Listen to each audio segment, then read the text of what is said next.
So tonight we're diving into episode 5 of Rise of the Sovereign. And what we did last week is we picked up, we met our newest character, Ellie, who's up top. Her character, she's been playing Anne. And if you haven't looked up, check out Ellie on Twitch, Elbell. She has an amazing stream. I have never watched Stardew Valley before, and now I'm like, I may have to play this. So I was watching you play, like, I may have to play this game, right? But I'm back on a Baldur's Gate kick. I've been playing the new one. So as we kick off this week with episode 5, we're going to pick up right back into Waterdeep, and we're going to actually pick up right where we were as they were heading and basically entering into the yawning portal. Now, a quick recap of what happened last week. We were investigating into the city of Waterdeep whenever y'all were looking for Anne, Ellie's character, had a lead of a map for the ruins that you guys had been investigating outside of town, and she had a lead to go to this importer. That was like a dilapidated, like fallen down building, but they got there and through some investigation, they found these dogs were kind of like hanging out and kind of guarding it. They kind of snuck in and saw that there was an old man and an elf inside, and when Wes's character, Corden, kind of said, hey, how's it going, and kind of told them what they were looking for, and kind of said, we're looking for some information on the Baravons and rebuilding these ruins and everything. The old man stood up and then magically appeared behind Anne's character and showed his true form, which was a filthy, nasty mind flayer who then tried to eat poor Anne. The party flew into combat. The elf that was with the man ended up dying because Vimic, Danny's character, had used his his Rune Knight ability to use one of his runes, the Cloud Rune, to kind of switch places with Anne and the elf, and the elf ate the untimely demise that was perfectly planned for Anne. So they fought off the Mind Flayer, and then the dogs came in, and then their guys dropped as well, as they were these running brains on 4 legs, these intellect devourers. So they fought off the intellect devourers, they fought off the Mind Flayer, and they were ended up finding like a scroll case in a chest in the back of this shop. They pulled a few other items as they were quickly kind of realizing that the rats in the building were watching them, and they felt like maybe they needed to hurry. So then they quickly grabbed some things and they left, and they got out of and was trying to run back out of the scene of the crime. Now, before that, they had run into another issue in town where, like all of the livestock that's being attacked on the outside of town, where all the cows and sheep and everything like that are just getting mauled by these displacer beasts, what's happening inside of town, they just found out, is that all of the fish seem to be vanishing from the harbor. And on their way, previously, they had seen that some wizard, Elminster, was investigating this, and they tried to, kind of go see where he was meeting some people at the Emerald Enclave, and it was there that Corden saw his someone that he had met earlier, Minsk, who he had kind of joined in the fray in combat earlier. And Minsk kind of said, listen, we're meeting, meet me at the Yawning Portal later. So that happened. Then we had the scene in the warehouse district where we fought the Mind Flayer, and then the party was heading back to the Yawning Portal, which is like this tavern, this legendary inn, to meet up with Minsk to see if they could figure out what's going on with all of these fey beasts attacking, what's going on, like what is Elminster figured out. So that is where we are going to pick up. Does anybody have any questions before we dive in? I'll go around. Laz, questions? I don't think so. We noticed at some point them people making like a never mind. I'll do it in game. Okay. No questions. Vimic, questions from Danny? No, the only concern was, and I would have told these guys, was he said our names back to us, and they had all these rats that ran off, so I'm hoping, they don't know, whoever these people are don't know us now, don't have messengers. Okay. I'm just we need to be very cautious. Okay. No. And we'll go, Anne, do you have any questions, Ellie, up top? No. I don't think so. I'm good. All right, so we're going to move into the yawning portal. Okay. So the yawning portal, everyone kind of moves back into town as we're in Waterdeep. You're in the yawning portal, which is this legendary inn. And what is so famous about this is that adventurers from all over the world travel here to delve into the Underdark. And the center of this is this giant well, and it's basically got like this crane and this lever that like drops this platform into the Underdark, and adventurers will go and travel into the Underdark and search for treasures and for legendary monsters to fight and things of that nature. So there's a lot of people kind of coming in and out of this portal. And like I said, there's like a big bounty board behind the walls. Like they keep up with like who's captured what, where to go, that type of thing. So this is a marshaling place for adventurers. It is probably one of the most famous landmarks in Waterdeep. And this is where we find each other. So now everyone has gotten a table. We'll say you're kind of out in the back corner over here where I'm pinging. This is where the party is going to be kind of hanging out tonight. So we'll go ahead and put the party members over there kind of in the corner here. We'll just kind of just stack everybody up over here just so we see. Nobody puts Lassie in the corner. Where are we missing Corden? All right. So everyone's over here kind of in this back corner, just kind of talking and just kind of watching. There's a lot of people kind of coming out. Now this is kind of mid-afternoon. It's like 3-4 o'clock. That it's in between meals, but the ale is flowing. There's a lot of people here. It's not as busy as it will be tonight. Generally after dark it gets a lot busier, but there's still a decent crowd of people, and this is kind of normal now. And you've spent a lot of time here. You know that there's never a time that this place is empty. In fact, what you're looking at is the first floor. There's actually a second and third floor and it's kind of like one side has tables on the second and the third floor, and they all kind of like watch down, kind of like a balcony, kind of looking down. That generally is not open during the day. It's kind of an overflow they do for the nights. So right now those sections are off. So y'all are kind of in the back corner, just kind of watching and waiting for Minsk. So as you are waiting at the yawning portal, what is everybody doing? We'll start with Corden down at the bottom. I'm looking at the current patrons and see if I notice anything about them. Just keeping an observant You're just eye. being very observant. Your perception's just kind of on. The closest people that you see is going to be is this table here. And at this table, you see two ladies sitting there talking. Both of them look adventurous. One is a 6.5 foot half-orc female. The other is probably like a 5'9", 5'10", 5'11", larger human female. Both of them wearing like studded leather armor. The human has blonde hair that kind of comes to here, has like the little like leather diadem around her head, and they're kind of talking back and forth. They're both drinking giant steins of ale, and that's the closest party that you see. You do see some people on the other side, and you see over here there seems to be another group getting together, and they all seem to be like, one of the guys, humans, keeps looking and kind of peering down into the yawning portal as if they're all kind of marshaling themselves together, that maybe they're going to be making a trip down into the portal tonight. So you see, basically, those are the two groups that stand out to you outside of just, randoms kind of coming in. The bar, there's still probably 3-4 people at the bar. That's kind of normal. So that's the clientele that you see. You do see one female waitress walking around. This is someone that is kind of you see, her name is Bonnie, and she everyone knows Bonnie. She's like the sweetheart of the yawning portal that everybody knows. Okay. I'm going to walk over to the two ladies that are drinking. Okay. They're both drinking. The half-orc looks up to you and goes, "What's it to you?"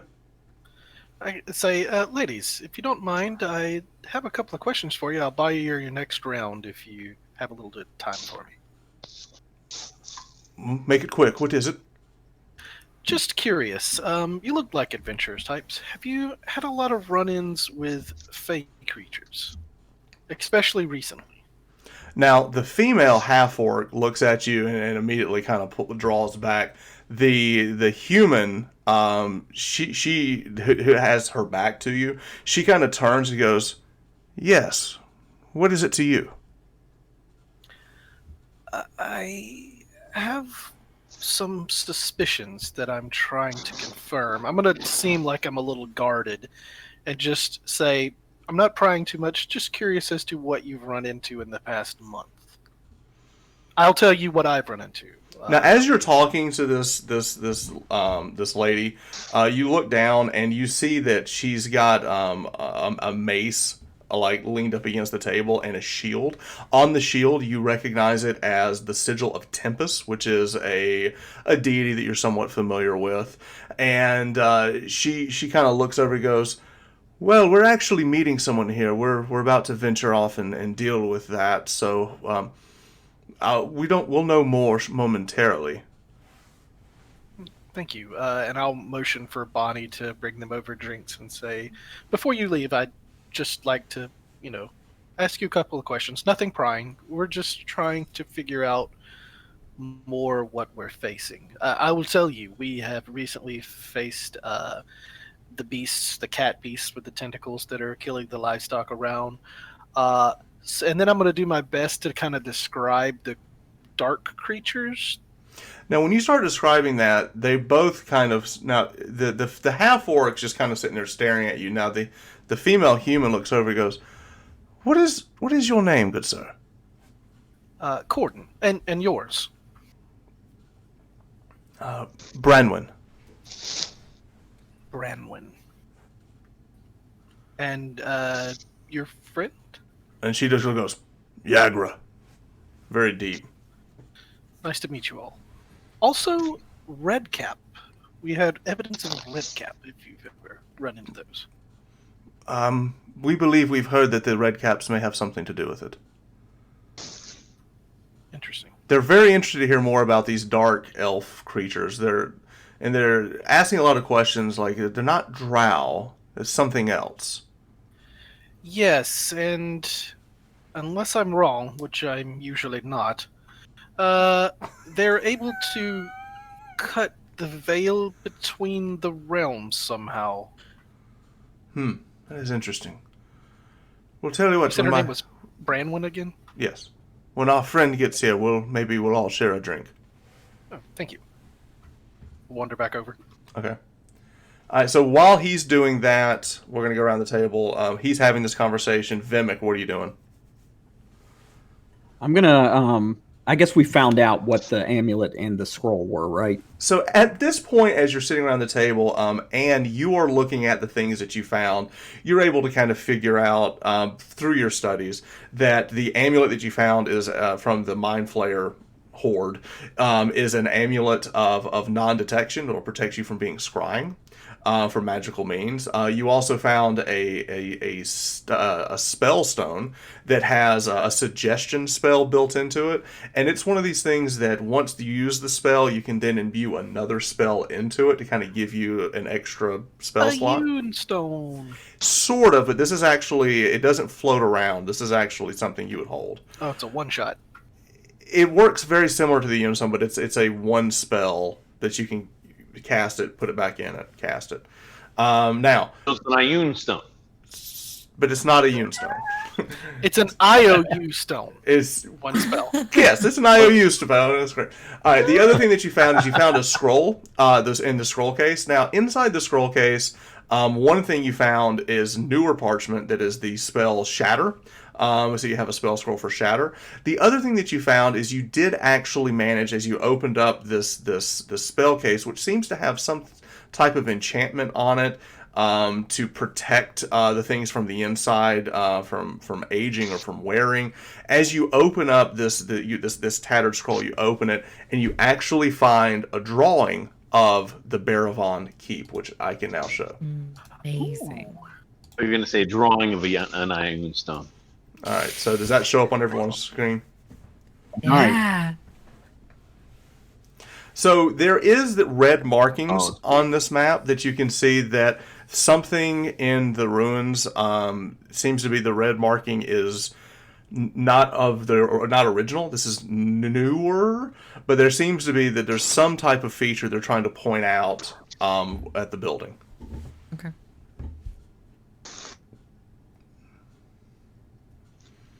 And I will we have our make work that cut out for us. that will be now in everyone's players' journals.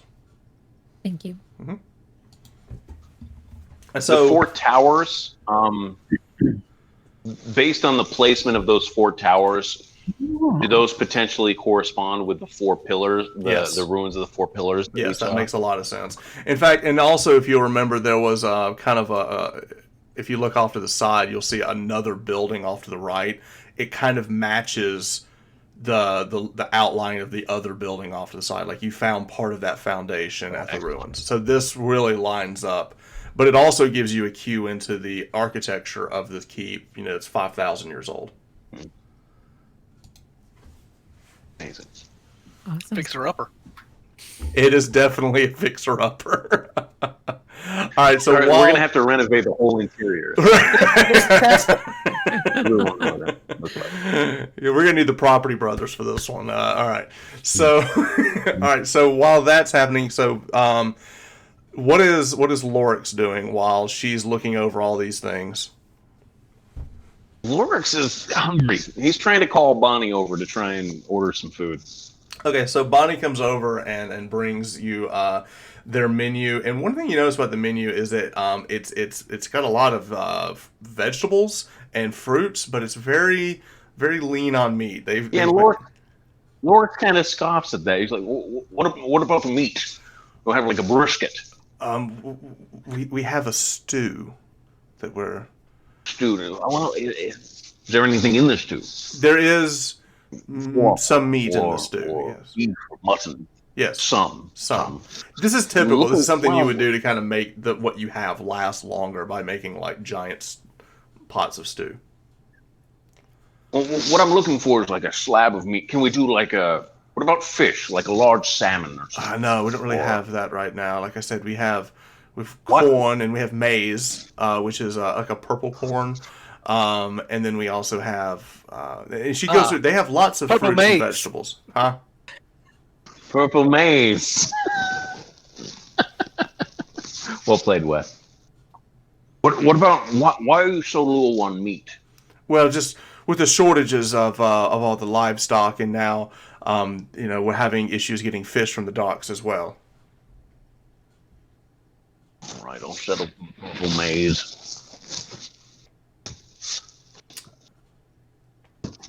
That's it. He settles for some stew and then God. purple maize. Okay. You like keep that stew away from me, man. The last stew we saw makes me want to vomit. Let's not do stew. Okay. What So was the last stew? Remind me. I think it was what that dude was feeding the old man. Okay. So I just received a message that Ellie has lost power.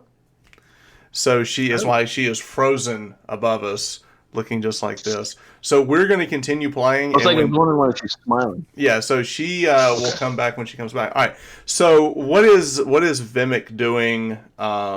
We've seen Cordon's going off and kind of talking to people around. He's ordering. Lorix is ordering food. What are you doing? I think I'll tell Lorix probably he should take the scroll because he seems a little more arcane. All right, I'll take the scroll.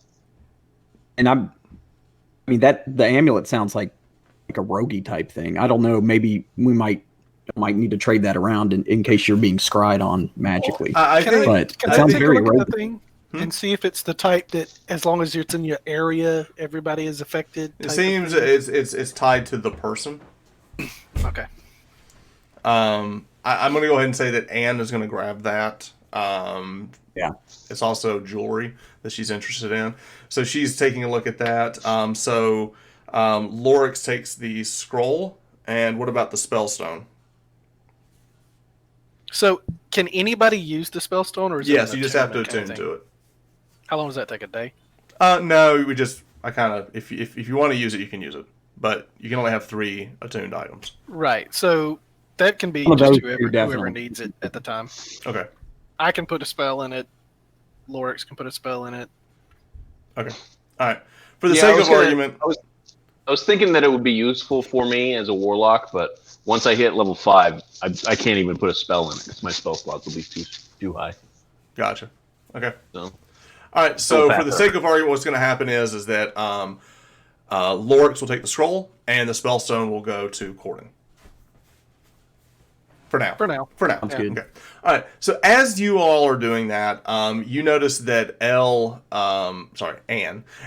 goes in and kind of leaves and goes to kind of talk and kind of gets lost in the crowd. So she kind of disappears momentarily.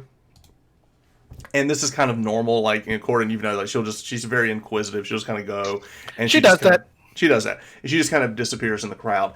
It is at this point that you see a familiar face come back into the tavern as you look across at the entrance, which is down south. You see a very large human walk in with the purplish tattoo on his face. He walks in, and you notice that Minsk is at the other side of the tavern. And I'll raise my hand and he's try not to that signal big. him. I'm just putting it up there so people can see. It's Minsk and Boo. He's big. Right. He's that big. He is that big. All right. So Man. Minsk has shown up. He looks around. He waves at in your direction, and he begins walking over. And he sees that he walks up to the 2 females that you were talking to earlier, and he looks in and goes, "Ah, Branwen, are you ready for adventure?"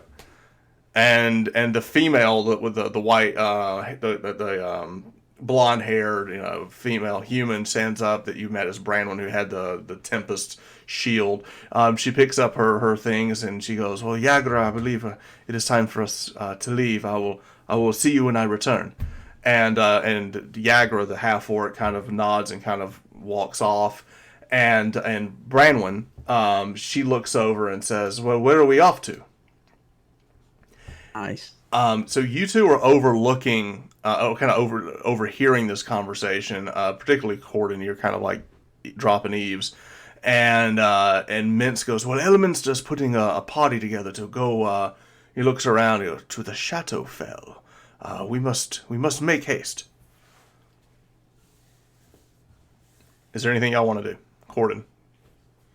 Well, I'm not gonna impose myself on his conversation, but I'm making sure that he sees me and see if he. Oh, wants when to he talk sees to you, me. he goes, "Oh, hello, you little man. I totally forgot I told you to meet me here." And he kind of like pushes aside. He kind of like as he's walking, there's a chair in his way. He just doesn't even like stop. He just like walks through the chair as the chair kind of kicks over to the side, and he walks up and he goes, "Yes, I'm sorry. I saw you earlier. What is it what you would like?" Yes, my name is Corden. Pleased to meet you. You were with Yes. us. I would remember. I was talking to your friend here earlier, asking about the creatures which you've encountered over the last month or so. We have been increasingly seeing a large number of fey creatures, and I thought we could share information because we seem to be pursuing the same path as you. Oh, yes. Well, I'll tell you what I know.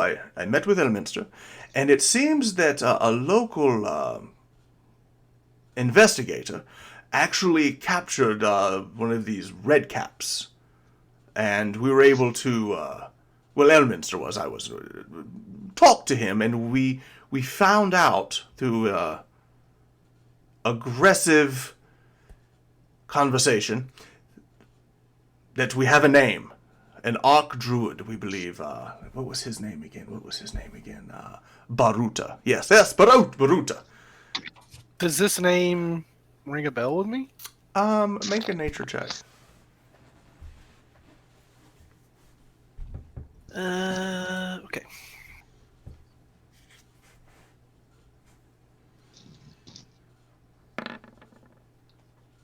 No. 11. No, you don't. That name doesn't ring a bell to you at all. But Mintz says, yes, this red cap. was captured by the local investigator. A strange turtle fellow who said he had cracked the case. Walker. Yes, Walker. Ah, you know Walker. I was the one that told him it was a red cap. Oh, well.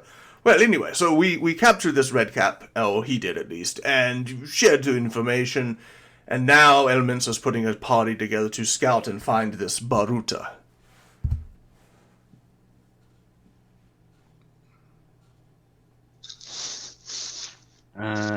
Might I inquire where he's going to go to find this fellow? Oh, yes, he has some magical means. It escapes me how or why, but something place called the Shadowfell. Does that ring a bell? You know the Shadowfell. So you have, it's a different plane. You basically have the Feywild, which is where all the, good Fey creatures come from. And then you have the Shadowfell, which is where all the bad Fey creatures come from. Okay. So, this gives me something that I think I need to study. Mm-hmm. I need to look into this more. And I'm going to ask him, might I inquire how big is this force that you're leading there? Oh, I believe it's just the four of us.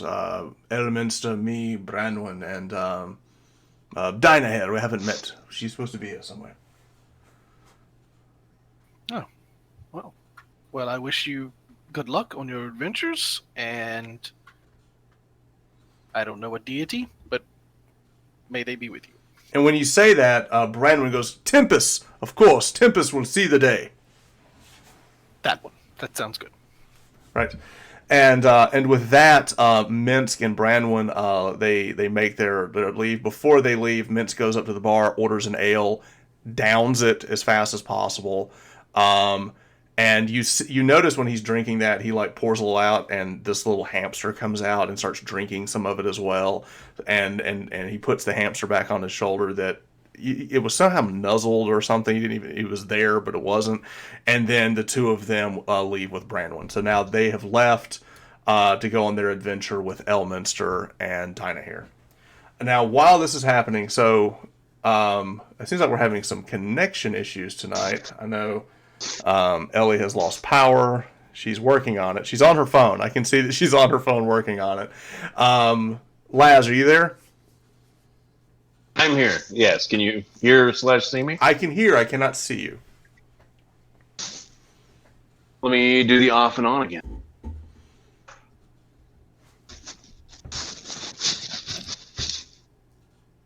Ta-da! There you are. I don't know why you keep disappearing, but all right. So there you are. All right. So with that, Minsk and leaves with Branwen. Now, what is Vimic doing through all of this? You're just kind of sitting back, watching and observing. Yeah, I'm gonna order mead, I guess, and Okay. I'm a little concerned that she wandered off since I was kind of told to watch her. You look around the tavern, you don't see her anywhere. I'm gonna ask them since they know her a lot better. Is this something to be concerned about, or should we go looking for her, or What, Fran? No. This is fairly typical. She used to disappear for weeks at a time. She'll be here. She'll be gone. She always wanders around. Okay, with I don't want the clapper and the crone mad at me. With I that, think they once found her reading a book under the staircase after we'd been missing her for 4 days. She was down there the whole time. She had a plate with crumbs and meat. so Vimic, you walk around the tavern. You hear them saying that. You still just do a cursory walk around the tavern anyway, just because you feel like it's your duty to watch out after. As you're walking around, you see a little gnome walking around with a rolled up scroll. Charcuterie. And he charcuterie board. No, he walks around with this roll up scroll, and he walks over to this bounty board, and he puts it up and he scrolls it down, and he kind of tacks it up there. And on there, it's a wanted poster, and you see what looks like some type of sketch of Anne Hothamore, who is now wanted for the murder of Fivin Aloro, and it's 500 gold if captured alive, 100 gold otherwise. Each of their accomplices are also worth 100 gold. Dead or alive doesn't matter. And under there are names and descriptions of Lorix the dwarf, Vimic the Goliath, and Corden Acosta, a human. And there's a brief description of each of you. I'm going to kind of start hunching and walk slowly back to the table, Okay. as nondescript as possible, and say, "Gents, we must leave post haste. We are wanted for the murder of, I think the tentacle face was Fivin Aloro was the name. Ivan Aloro, I believe. Friven Laurel. Know that anyone knows. Sad about missing my meal, but they didn't have any meat anyway. So what's At the, this what's the point, difference? Bonnie has brought your stew. We'll take it to go, and That's fine. It's there's better we have it back in the manor. I blow on my spoon and I take one sip. All right. but only our descriptions are on there, not our names, right? Your names are on there. Oh Lord, okay, yeah, our names were on it. We got to go. All right, let's go. Did you see who it was payable from? Yes. The name that was payable on it was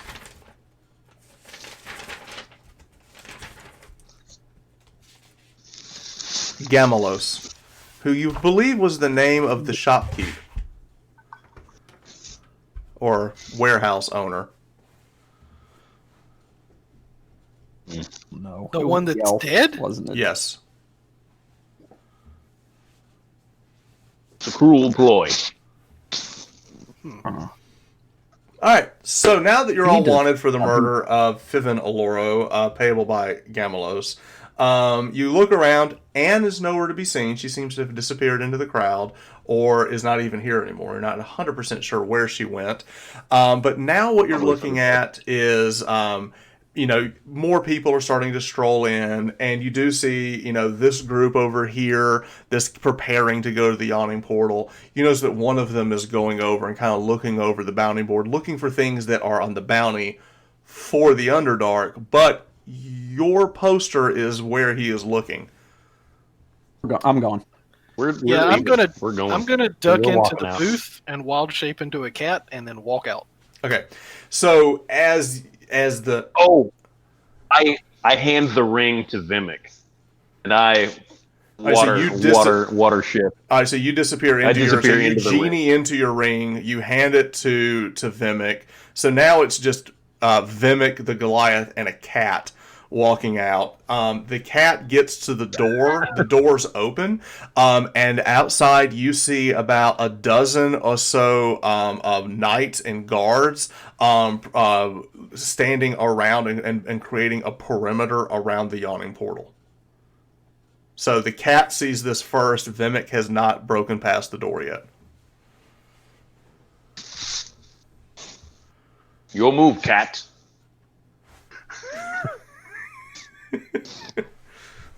What's the cat gonna do? I'm digging the claws into his pants leg and holding him from going out the door, and then Okay, so Vimic, you walk up and you know the cat. You saw the cat, and the cat's backing up and clawing at your leg. You're insightful. You quickly figure out that the cat is trying to get you to stop. I'm gonna ask where the local the waitress, where might I go to relieve myself? Where's the outhouse or trough or whatever? She goes, so just go out the front door like you are, and then go around the corner. You'll see it in the back. is there a stairwell? You don't have a Is there a back- stairwell up, back- Trevor, nearby? Yes, there is a stairwell going up to the second floor. I'm gonna make my way up to the stairs and look back. Come this way. I'm gonna follow.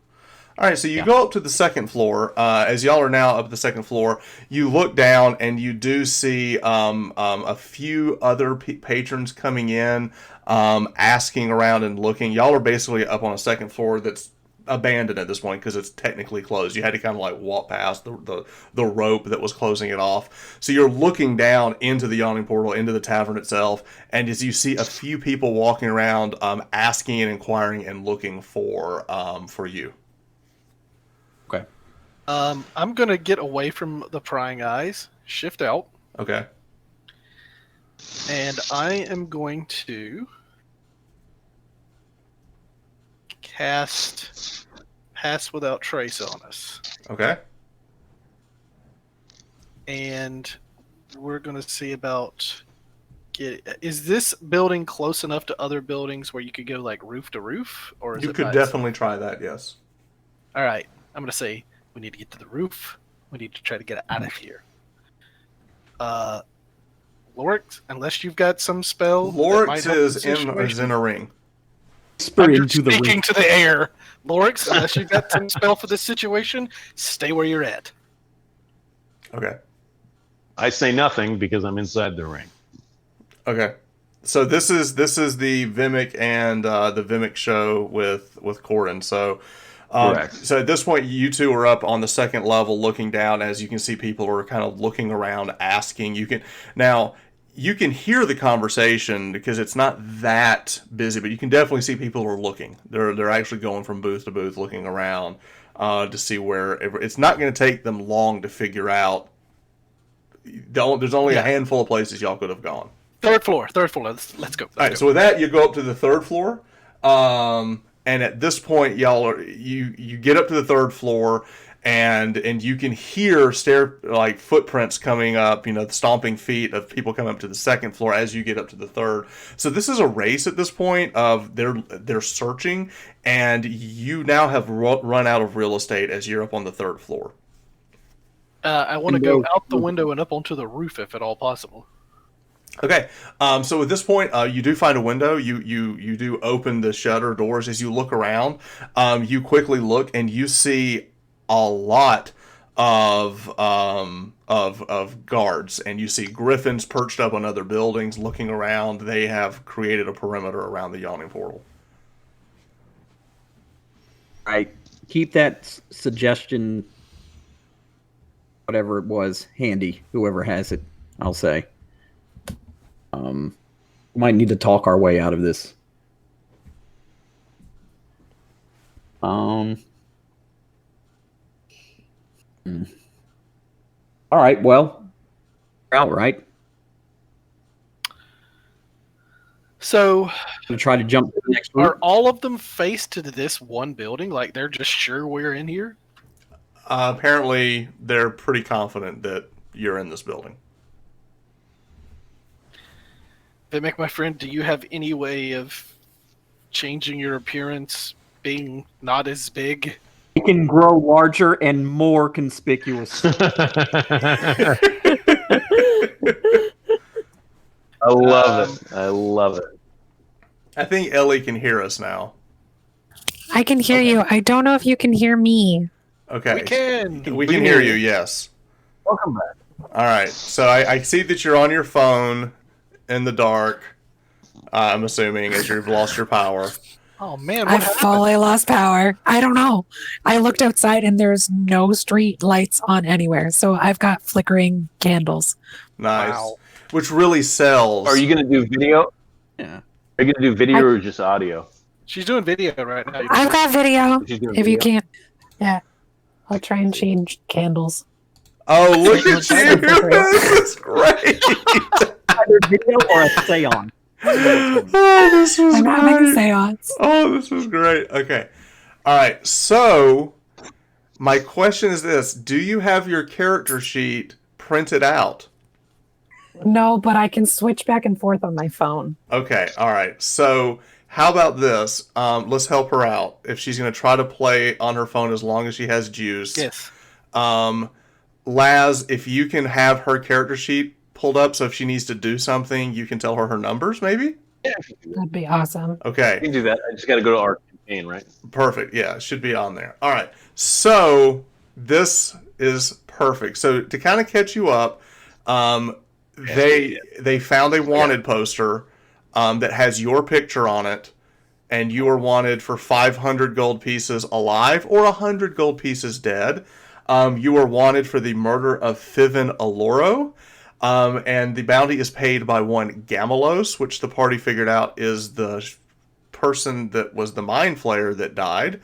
It also has the names of the other companions with you, and they're also wanted for 100 gold. Dead or alive doesn't matter, but they actually have names and descriptions of the other three, but they actually have a portrait that someone has drawn of you. And Of me. seen that on the bounty board? yes. It is on the bounty border, and now the building has been surrounded by looks like knights or paladins and the city guard. And at this point, the party has moved up to the third floor. As you get up to the third floor and you're looking down, you see that Anne is already on the third floor because she saw this and ran up here first to hide. So you're Awesome. already, so that y'all come up there. She's way ahead of you. That was going to be my question. Did she come up there with us, or did she do some other kind of No, stuff she was ahead of you basically. Like she saw this and immediately went up to kind of get a better vantage point. You've already looked out the window. You see that griffins are perched on buildings around you. The place seems to be somewhat surrounded. So at this point, you're going to have to figure out how to get out of this situation, get out of the building. And there are a few options to you, but let's see what you figure out.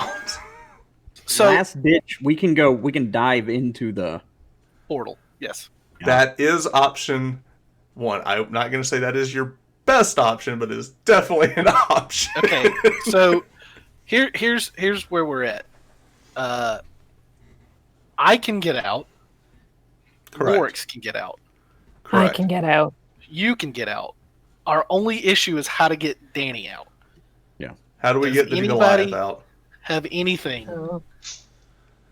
I did take disguise self, if I can see my spells.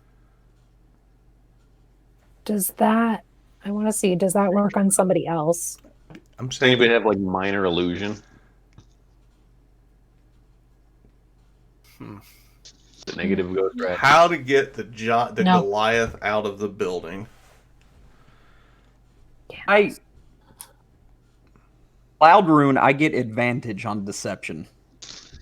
You're gonna need a lot of advantage.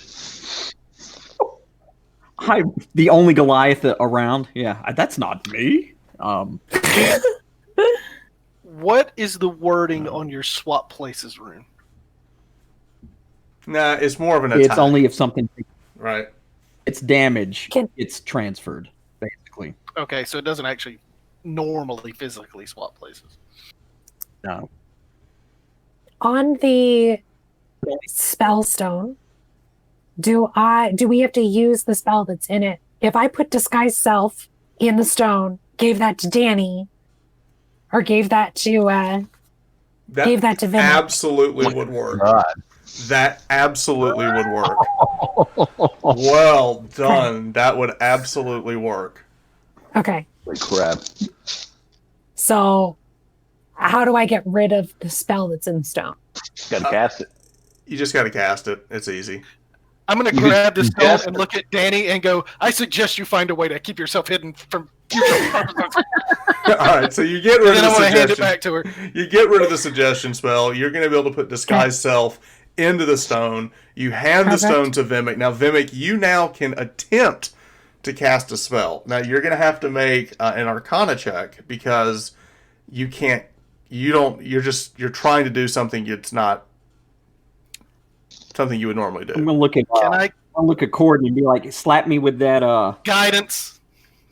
All right. Yes! Awesome. All right. So make an Arcana check with guidance to see if you can D4. cast disguise self. Ooh, we're getting a +4. You are able. You have seen enough magic in your day. You pull the stone. You're able to cast disguise self. What is it that you are now looking like? I look like Martha Stewart.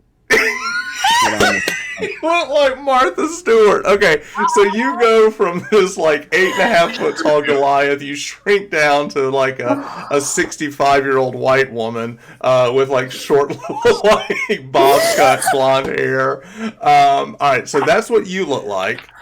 As he does this, I'm gonna jump into the air and say, "Catch me!" and shapeshift into a Yorkie. Okay, so you turn into a small dog. Okay, and Lorix is now Vimic is still carrying the ring that Lorix is in. Now, Anne, what is it that you look like at this point? She would change into Eric. Oh, so you're the guy. So you've turned into a man. Yep. Okay. All right. So you magically turn yourself into a man. At this point, as soon as all this is done, as soon as the magic collects, there is a party that stands up, coming up to that was searching the second floor. They've moved up to the third party, and you see these two paladins. As you look over now, and you recognize them as members of the Order of the Gauntlet, and you also notice that their insignia is that they're worshippers of a god named Tyr, which is the god of like justice, and they a lot of times will aid the city guard whenever dealing with something extremely dangerous. So you see two of them come up. They're both humans, and they're big strapping men, half plate armor and weapons. And they're looking over at the 65-year-old woman, and then the 35 or so odd man standing with them. And they look. I'm gonna start barking so obnoxiously and incessantly, like the most aggressive dog ever. All right. As soon as he goes, ma'am, keep the dog down. And the other one goes, is that even a dog? What is that? And he goes, no, we are looking for some fugitives. Have you seen a Goliath and a small girl come up here? Oh, no, I was just cleaning. Give me a deception Would check. you like some cookies? With advantage, because you have the cloud rune. Roll? It did. 15. I'm sorry, ma'am. Sorry, I didn't mean to bother you. What are you doing up here? Is this young man here bothering you? No, we're cleaning for tonight. Oh, For the patrons. oh. Tonight. Sorry, I don't want to. I know Durnan, who's him as the owner of the establishment. I knew he has some seasonal help come in, but my bad. We'll continue looking around. But you haven't seen like a large Goliath, and you haven't seen anyone come this way at all. No, dearie. Oh, very good, very good. Well, Good luck. stay safe, and we'll be on our way. So they kind of look around. They kind of look to make sure. There's not a lot of hiding places for an 8.5 tall Goliath and companions up here. So they quickly look around. You see them walk back down. How long does disguise self last? An hour. Wow. Okay, so you spend a good 10-15 minutes. You see several other of these knights, paladins, guards looking around. A couple of them stay, but it seems like outside they've all dispersed, as apparently the people they were looking for aren't actually here. Now there's still one or two kind of like hanging around, kind of staying in the back. You can kind of watch. They're kind of watching to see if anything happens. But you've got about another 45 minutes of this spell. So, and I know the dog can stay in that for about an hour as well, I believe. I think that's how Wild Shape lasts, about an hour. Is that right? So what does the Yorkie, the young man, and the 65-year-old woman want to do at this point? Am I wearing Laz's character? Is Yes, that you what's are. going You on? are. It's 2 hours. hours. 2 hours. Okay. So you're wearing. So that's something we got to figure out. Are you aware of your surroundings while you're in your ring? I can hear what's going on outside. I'm just like lounging on some plush cushions, like just with my feet up. It's the I Dream of Genie lamp. He's just hanging back like. No matter what happens, you're cool. Yeah, it's like super nice in here. I can only stay in here for about 4 hours, but I got 4 hours of luxury in my 20-foot propping your feet up, having a good time. Perfect. All right. So Oh boy. semi-plane. It's Fantastic. All right, so at this point, I believe it's Anne and Vimic are on. So what are you two doing at this point? You've got about 45 minutes of the illusion here. Back to the house. I would. The only thing I would say is that if they know us, they know our names. They might put two and two together. It might be waiting for us at the house, or maybe we shouldn't. I don't know. But we have to get Oh. we have to get the map to at least to my uncle for everybody to know what to build or to know what we need to do next. That's true. Maybe one of us could sneak it up there, either in disguise or stealth. I can stay in this disguise as long as I need. Okay. Okay. So you two at this point are leaving the yawning portal. Oh yeah. Okay. So you two I'm have gonna left push the the yawning rock. portal, Yorkie in hand, Corgi in hand, the yapping dog, and you make yourself outside of the yawning portal, and we're going to go now back into the city of Waterdeep. And as you make your way now, normally you're going to be going out what's called the River Gate here. You make your way down the town. Now you're going to have to hurry. It's a bit of a walk, so you're kind of making a quick pace. You don't really see a lot of or any Goliath. They're very rare.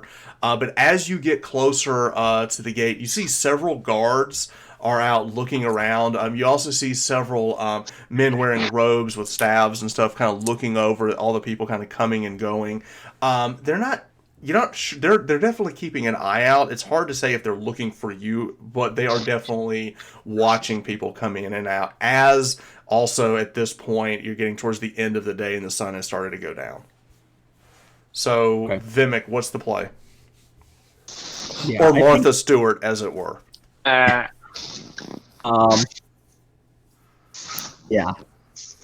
I think the best thing is just get out of the city, like Okay. she said. At least get out of the city and then plan. Okay. All right, so with that, you two kind of try to get out of the city itself. You do manage to walk by. Some of the guards kind of look over at you. They kind of give you a look over. You're fine. You're not who we're looking for. You end up leaving the city behind you. Dog. You're carrying your dog. You've got this young gentleman with you as Martha Stewart makes her way. You quickly get back to Undercliff when the guise begins to melt away. Now at this point though, you're back in Undercliff, which is your hometown just outside the city, as you now kind of turn back into Vimic. Now you still have the young man with you. You're still holding the ring that has Lorix inside of it, and you still have you're still carrying the corgi as you're walking into town. Is there anything you want to do in town, or you want to head straight to the manor? I think we should probably at least get up to the manor and take a look-see to see if... I'm gonna wriggle free. I'm gonna be like, put me down. Okay, he's just like trying to jump. The corgi's trying to get down. Okay. And I'm gonna bark at him, and Okay. I'm going to head towards like not town, but like the farmland area Okay. around the town. Okay. I'm trying to look for us a place to lay low for about 15-20 minutes. Okay. All right. So at this point, hide. you're following Lassie as Lassie. What is it, boy? What is it, boy? Old Timmy's trapped in a well. So you follow Timmy, the dog, outside. You do find now at this point you can go by the Amcathras, the woods where those ruins are. That's a good place to lay low. No one goes up there. So that's a good place to go. You head up there. As soon as you get back to the ruins, you see a tent has been set up. You also see one of the trees have been felled, and you see a couple of the dwarven, the storm pikes are there already kind of working on kind of clearing some of the brush around the ruins, and you see they're like measuring and they're doing some surveying and things of that nature. But you see not all 6 of them are there. You see 3 of the dwarves are there as the corgi like makes his way into the woods. You do see that Vaughn Art is imitates life. there. Huh? Martha Stewart was arrested or convicted on fraud and obstruction of justice. Role played, 100%. She's like, wait, I need to turn into a criminal, so you think of Martha Stewart? I tried to think of the sweetest looking criminal I could think of. Oh my god. With your best friend, Up Marshmallow Man. that is so good on so many levels. Okay. So do we see any guards or anybody but the dwarves in this area? No. All right, I'm going to shapeshift back into Corden. Okay. All right. So you turn back into Corden.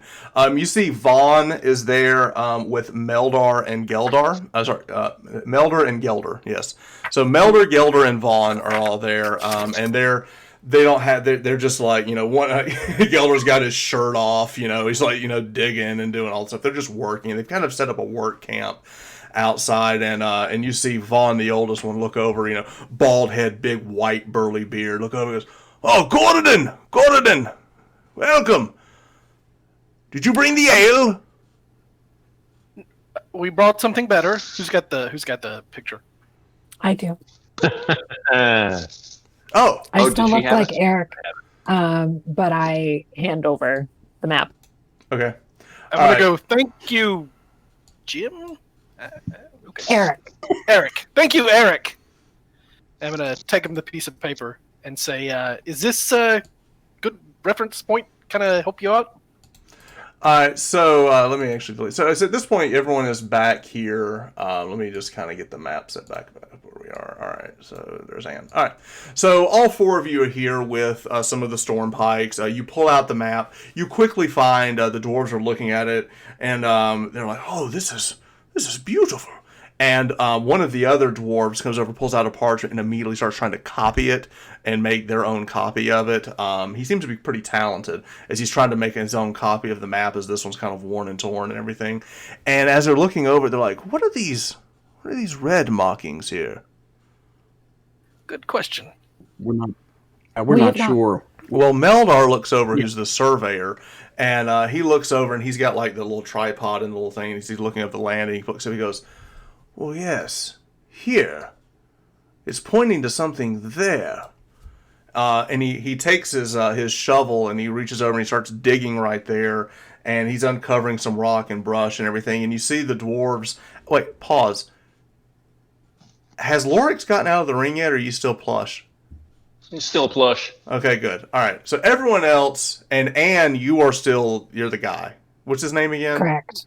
Eric. So you're Eric. Okay, so Eric, Vimic, and Corden are all here, and the dwarves are looking, and he starts digging, and he looks, and you see the dwarf, he goes, wait, and he puts his hand on the earth, and he goes down and he goes, I sense stonework under the earth. There's something buried here. And all the dwarves, they go one grabs a pickaxe, so they start digging and digging and digging, and eventually they uncover this like loose stone slab that's under probably 8-9 inches of earth. And as they start brushing it away, they look and they find a latch, and they open and they start prying away. Now this takes probably a good 45 minutes to an hour. These dwarves are just tearing at the earth, and they're pulling up, and they open up this giant stone latch, and you find staircases going down. So there seems to be a basement level that looks undisturbed. Gentlemen, this is quite the discovery. It is. And I'm going to look around at him and go, about 2 hours. I'm going to look around and kind of smile and be like, who's got a nose for adventure? And the dwarves look over and go, Meldar and Geldar look over and goes, well, we'll hold the line here if you want to go and investigate. And Vaughn looks over and goes, cowards, I'll go. And you see Vaughn just kind of disappear into the darkness. Did that take long enough for a short rest? Everyone has a short rest, so you get your wild shape abilities back. Okay, I'm wild shaping into the dragon form of the star form. Oh, okay. So, all right. So you light up as the constellation of the dragon pulls over on you, and as you go down, you actually begin to illuminate this this underground cavern. But it also gives you advantage on searching and things. It gives me a base 10 on everything too. Correct.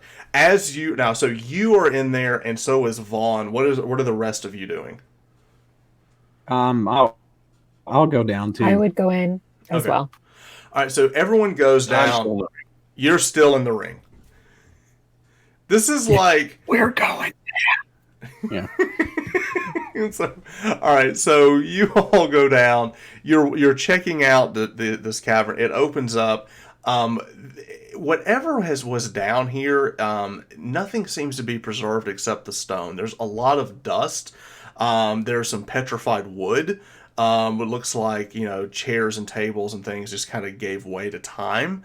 And anything of any importance as you're looking around, you don't see a lot down here outside of just an open space, really. As you're going through, now you're able to uncover everything pretty quickly as you're going through, and the dwarves remark about the fact that this definitely was crafted by dwarves, which is why it stood the test of time so well.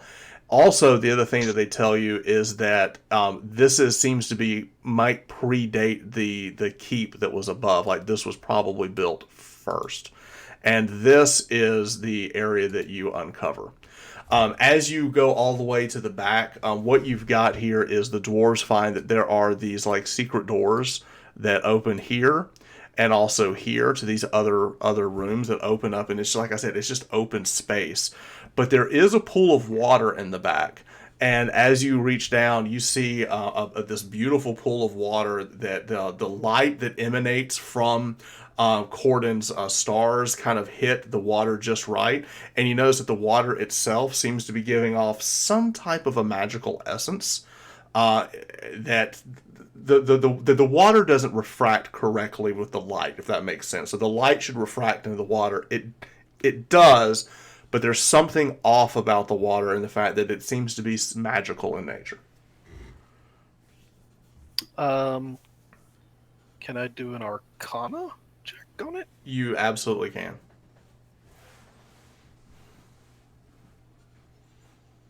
Can you give guidance to yourself? That's a 10. Oh, that is a 10. Okay. So that is a 14. Okay, so as you're walking down Cordon, one thing that you stop pretty much as you're all walking through, you're here, then you kind of walk back to here. Once you get back to here, you stop and you kind of get the chills and you get like these goosebumps kind of come up your arms as you look around and you feel that there's something down here. You sense it. I'm going to immediately let everyone know. I sense a presence or something down here. We are not alone. In the water or just general? I can't pinpoint it yet, but I know it. All right. To take a look around myself, would that be an investigation or Yes. a perception? Investigation check, please. Are you okay? Can I roll? You on my absolutely desk? can. You absolutely can. I She don't know found how a way to to get to roll. use her actual physical I dice. found a way to use my beautiful dice. Okay, we've got Shut a. off power for the entire city. Oh, so I've got a 3 plus. I've got a 9. 9. All right. Oh. So as you're walking about and you're trying to do some investigation yourself, you're having to stay closer to Cordon because of the light issue in here. Now Soot is with you as always, and she's looking about, and you see that she's kind of sniffing at the air, and you notice that Soot doesn't seem to feel comfortable down here. Like she's kind of like, you can just kind of see her like kind of sniffing at her nose, like kind of playing at her nose, like something to her doesn't smell right down here. Okay, I would let everybody know. Okay. As you're doing that, let's go to Lorix is still listening in. Yeah, I'm still listening. I've got time left in the ring. And It's Vimic, only what a are you doing? bonus action for me to leave, so I'm like ready for. You're ready. stuff. You're just sitting there. All right. Vimic, what are you doing down here? Ask the dwarf, like, what does he make? there's something seems a little off here. Does he feel anything in the stone or any? Does he have any sort of architectural? No, the air down here is stale. It's old. It's very old. It's trapped. Something down here. It's not that it doesn't feel right. It feels just old. Okay. Does he want to look through these hidden rooms at all, or Do you have the he's torch just with you? layout? I got torches. No, I do have you light. have the thing that you brought? Ooh, I could pull. Give that? No, I still have it. You still have it. Torch with phoenix feathers. Yeah, I'll pull that out and use it as a light source. All right, so you pull out the phoenix feather. As soon as you do that, you see this ripple effect of the light that cascades throughout. Here, in the center room, as you look out for a brief moment, as you light that up, you see these ghostly images of these warriors training in this room as if it was some type of like a dojo, where you see them like practicing unarmed combat. You see a female there giving out commands, as you see about four, what looks to be half-elven warriors going through some type of kata ritual as they're practicing their moves. But you see it for just a split second, as if like the ghost of the torch has illuminated the ghost of the past, and you can see what was at one time for a moment. I'll ask Do if we all see this? No, only Vimic. All right, I'm gonna walk back towards this landing, tell everybody what I saw, and see if maybe this will illuminate other rooms. Okay. Well, So where are you at? Ping on the map. I think Wes was right here, wasn't he? Wasn't Wes like right Yes. here? Yes. Okay, I'll go and tell him, and I'll tell the ring and the dwarf and what just happened, and I want to see if it does it again. I could have gotten some bad mead at the place. I don't know. Who knows? So I'll walk around and just see if it happens again. Okay.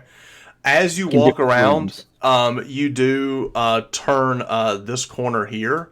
As you turn this corner, you see two ghostly figures again. One, you see the female warrior you saw before. You see another elderly, not elderly, but more of like a regal man standing there with robes, full, looks like a high elf that's talking to her. And for a quick second, as you see them standing there, you see the elf, the man, look down at the woman and say, "We have no time. The collective knows we're here." Okay. I'll ask them if they saw that. No, only you. Oh, okay. I'm going to relay all of that to you guys. The first room and this one. Okay. Do I recall anything from my uncle's years of ramblings about the collective? It sounds familiar, but you don't know the you've heard him say it before, but you don't know the context. Actually, Anne may know more because she's been with him more. Both of you have heard him mention it, but every time he mentions it, it seems that Ceridwen would silence him about it. So me and her, I think, would exchange a look here and be like, It's very familiar. Yes, it's very familiar. Okay. This water Wonder- puzzles me. Yeah. Does it seem like the collective is something that? Are you popping out? Are you joining us? No, but I'm thinking. Oh, okay. I'm in the room thinking Oh, okay. whether that would be something that he would be an antagonistic force for Miles, or like would it be on his side, or would he be opposed to it? Anytime that like it's come up a little bit, is it uncertain whether it's something that he would be on his side? It's always been in a negative light. Okay, always in a negative light. Do we have any type of vials or containers or You do have the scroll case that Anne had. Is it like solid? Yeah. I'm gonna ask her if I can. Yeah, it's take the scroll airtight. case. And I'm going to carefully get some water out of the thing without getting it on me. Okay. Got like a water skin you could Cap it. use if you want. Mhm. Oh yeah, even better. Okay, so you're going to kind of put some water into the scroll case itself and close it off. Okay. Mhm. All right. As he's doing that, we'll go back to Anne. What's Anne doing? Or sorry, Eric. What is Eric doing? She'd probably shift back to Anne. At this She'd point, she probably just feels safe here. Okay. and she's probably just really watching around, letting Soot kind of maybe walk in a little bit more, Mm-hmm. peer up. Okay. I think that's I think she'd just be more trying to feel out because she wasn't around earlier. Mm-hmm. So like she's really unsure of what's going on, and if she can't remember anything about what her uncle said about the collective, she'd be like, So one thing you do notice is that you notice that Vaughn is the elder dwarf is running his hands down the side of the wall itself, and you see him kind of disappear back into the darkness, like he's heading back this way, and Hold on. you see that he says you hear him kind of mumbling to himself like. Stone has a story to tell, and he's putting his hand down on the floor itself, and you just see the silhouette kind of disappear into the darkness as you see him going there, and you hear that his feet are shuffling about the floor itself.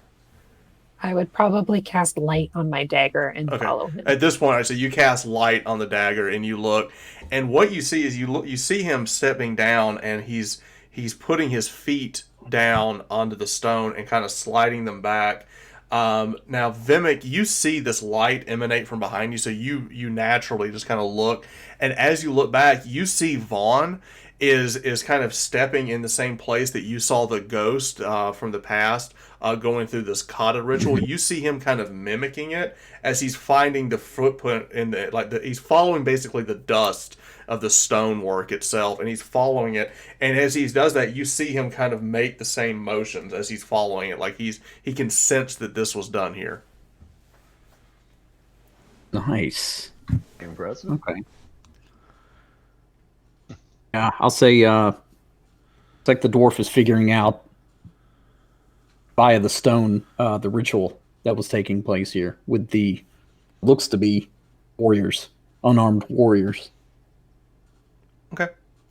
So at this point, do we know? Oh, go ahead. The female warrior. I'm going to ask them. Do we have any clue who might be the female warrior or the regal high elf? Y'all's discussions or investigations. Probably not. I wonder if these were the knights. The knights trained. Probably. Would Lorix have any sense of that? you do know there was something called the Yoskayan Knights. Remember when you talked to Alanis, the spirit of Alanis before, she said that you would be the new Yoskayan Knights. So you know that was like supposedly like the royal guard of the Baravan dynasty. So it kind of puts together. You're seeing that here warriors were training that maybe they were the Yoskayan Knights. I want to look at Danny since he's holding the Phoenix thing, right? Mm-hmm. I don't know what to call that thing. The Phoenix thing? Phoenix Torch. Phoenix Torch. Yeah, there we He's go. holding the Phoenix Torch. The torch like He is one of the what did you call him? The Oathbound? Oathsworn. Oathsworn. Which one? I would ask him call out to the spirits of the Euskayan Knights and see if they answer you. They're obviously here. Do that. Like, spirit of the Yoskayan Knights, are you here? When you say that, you hear the still small voice say,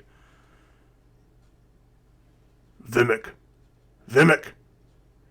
And that voice is coming from your pouch.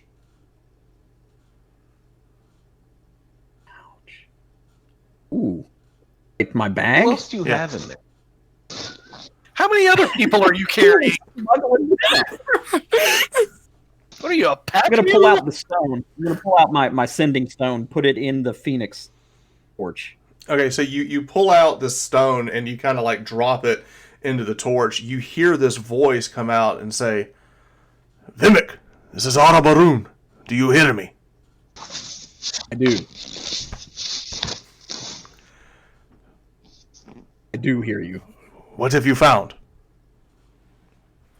The oath sworn is real.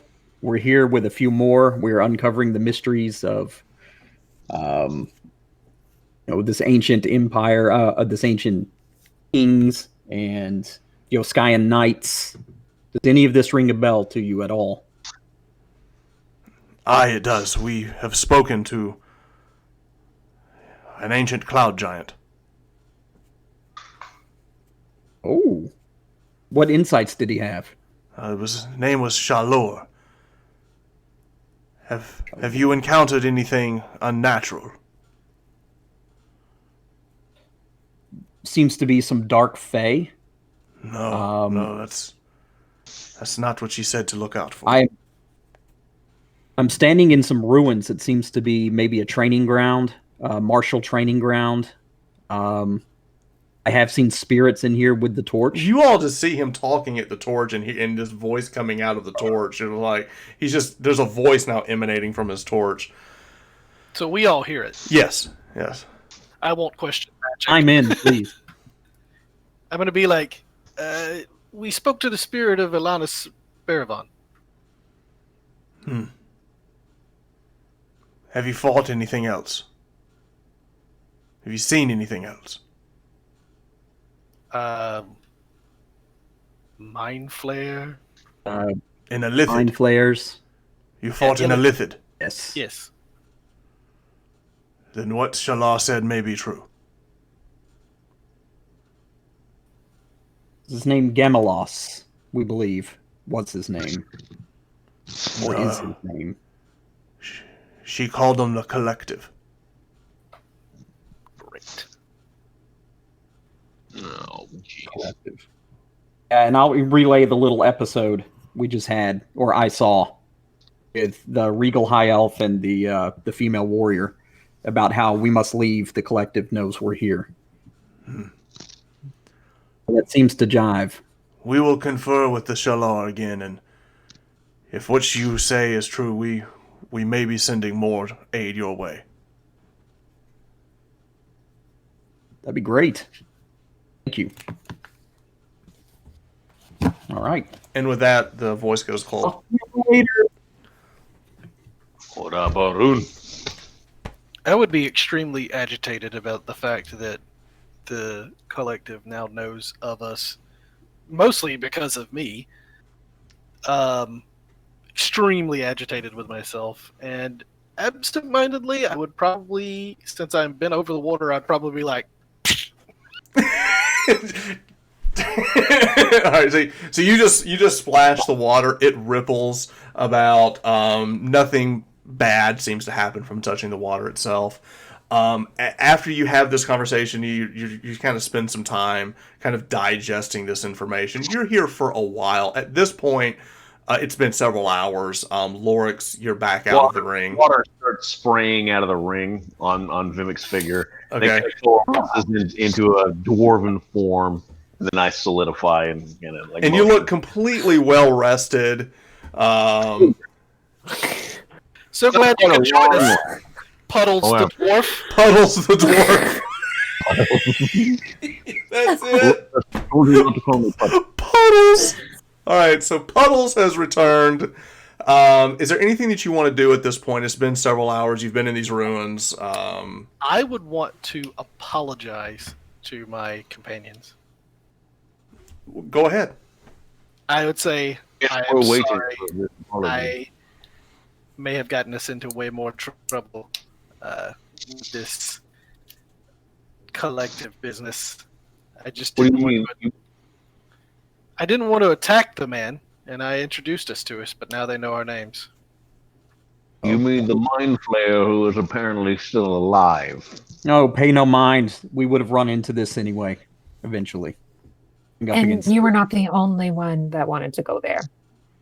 You were not the only one looking for answers. So I'm the only one who's still upset about it. Fine. Better we know out in the open, then we can face them. Not cowardly.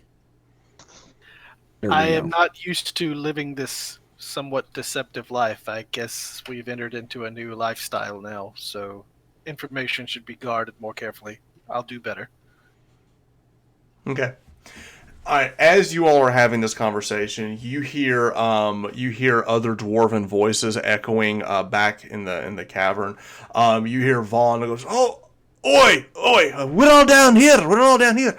And with that, the other dwarves come bursting in. You know, Thorbrick and Belgus and Carmen. They all come running down, and they go, "We've got to get back to the manor. There's trouble at the manor." So much for hiding out here. Down here. I'm going to look at my friends and say, it could be the town guard coming to look, so we have to be careful as we approach. Agreed. Open door. Ask the dwarves, what is the trouble? To his own wits. It was. They came on horses. There was a few dozen of them. We were outside the stables, and Ceridwen told us to go find you, and as we looked back, there were at least 20 or 30 of these guards, and these griffins were flying down, and they were attacking. And we saw flames in the distance. Attacking? Yes. Yeah. The town guards would not attack people who weren't responsible for this. I don't know. All we know is we heard raised voices. We heard the clashing of steel and there were several flames. If they're under the control of Illithids, they might. Absolutely. Anne would probably shift to anybody that is herself, and she'd bolt. Okay. She'd want to make sure that her uncle was okay. Right, like so, she'd be gone. So you turn into Eric, okay, and so you see Anne turn into this male form and just run out. So as she's running, Oryx is right with her because he has a responsibility to Miles. So okay, Right. I'm going practical. So Okay. I'm going to look around at the dwarves, and I'm going to say, figure out a way to ventilate this bunker, disguise the entrance, move everyone down here. and the Need dwarves a go, place to hide out. We're on it. We'll move the camp from upstairs to here. We've got this. Go see if you can find Miles and the rest. And as you're leaving, you hear Geldo go, "Oh, and Joan, she was so nice to us. Find her as well." Of course. Okay. Anyone that approaches other than us, do not let them in the basement. Sure. We're on it. All right. So with that, everyone now moves back. Y'all basically running through the woods. So basically, what it is, you've got you've got the ruins here. You've got the Cather farm, and then over up on this other hill, over to the side over here is the Hothamore Manor. So it's basically like 1, 2, and then 3 is back here. So basically, there's a way to kind of cut behind the Cathra stables and then head up to the Miles Hothamore and the Hothamore Manor. As you're like all 4 of you are just kind of tearing through the trees and running and just, you know, you're basically getting scratched as you're kind of going through brush. You're just running as fast as you can. As soon as you break through part of the tree line in the distance, you can see that the manor itself is ablaze, and you hear the screams of combat, and you also see massive like explosions going off as you run and you break into the front. You see Miles is on top of the manor itself, and he reaches back and he's grabbing flame out of the sky and just throwing it down onto his attackers. So basically, he's on top of the manor, just chucking fireballs left and right down at all of the paladins and all the knights. And you see basically they're throwing magic back and forth. So there's this massive battle happening between Miles, who's on top of the manor, and about 35 or so paladins and knights and guards. You see, the first thing you see is you break the line. You smell like this awful cooked like like dead meat, and you see that this griffin is completely fried and his body's laying on the back and he's been cooked, and you see a guard laying on the back dead, as well as there's this awful scene of all of these paladins and are attacking this keep. So with that as the scene, what does everyone want to do? First off, I'm not in star form because that would be stupid. Obviously. Hi, jazz hands, right? All right, So You call those spirit fingers? spirit fingers. Spirit fingers. I'm a little worried that these are actual people. Like, are Illithid shapeshifters? You saw one shapeshift.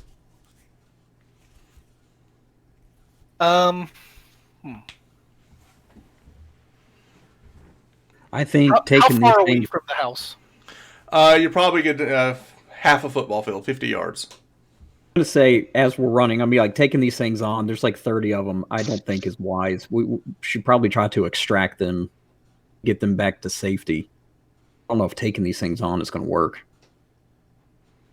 How Many. high up is the top of the place? He's actually on the third floor balcony that has your telescopes on it. So he's on the third floor balcony. Okay. Are most of the troops gathered beneath the balcony?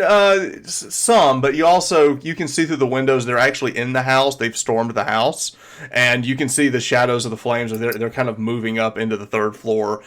He's barricaded the door with some type of magical means that they're trying to break through. So the door that would have opened up to you and Anne's bedroom is closed, and you see with one hand he's kind of like holding back, and with the other hand he's like throwing spells down at the others. So you see magic missiles flying up from the bottom as all these knights and everybody are attacking. Who has I to get, Is there any I way get- for us to get up there? Go ahead, Brad. I get that this is like might not be the situation that you should engage in, but this is family for Anne and myself. Correct. So like, this is pot committed. We're going. Okay. Yeah, is there a way to enter the manor or get up to the third floor? Because Lorix is in the same boat as they. There is a back door to the manor that you could go through. Everyone like seems to straight be on one the Russian front. boy. Yeah, everyone seems to be around the front of the manor. There is a back door. It doesn't show it on the map, but there's a back door here on the kitchen. I'm gonna look at Anne and say, I'm gonna try to get their attention. Can you get to him? There would be no question. I'm in. Okay. All right. So I need to get within 120 feet of these guys. Okay. Okay. All right. What I'll I'm gonna run do to is the try back to. of the house and try and get up. Okay. Is Anne going to try and sneak, or is Lorix carving a path? Because he's totally ready to carve a path. I don't know how many How people are in gently there. are we doing? Okay, Lorix is just kind of charging then, trying What's to the clear a plan? path. What's the plan? What's Vimic doing? I'll go with them. I'll try to, go in the back and get up to him if we can. Okay. And we need to try and find Joan. She probably would have been in the kitchen. Mm-hmm. Yeah. Okay. All right, so everyone is basically moving to the back of the building, trying to get inside. Now, once you all get inside, let's just put everybody out here. So, all right, so there's Anne, there's Lorix, there's Vimic, and there is... I didn't grab him right. Here comes Corden. All right. This is the door right here. Yeah. Basically, it's right in here. All right. So basically, you can go around. It's a small door. It's just basically, where they throw stuff out, the kitchen water stuff out. It's the kitchen door, basically. So you all manage. There's so much attention with Miles just throwing spell after spell after spell, which is surprising. This old frail guy's just throwing, like, all of a sudden, I didn't know he had it in him. So he's battling up top. Everyone else is coming around. You reach inside. You open the door. The kitchen is completely just something went down in here. And you look around, like tables are kicked over. It's just trash. You look, and on the floor, you see Anne. You see Joan is laying down on the floor. Her throat has been slit. She's dead on the floor. And now y'all are all moving in.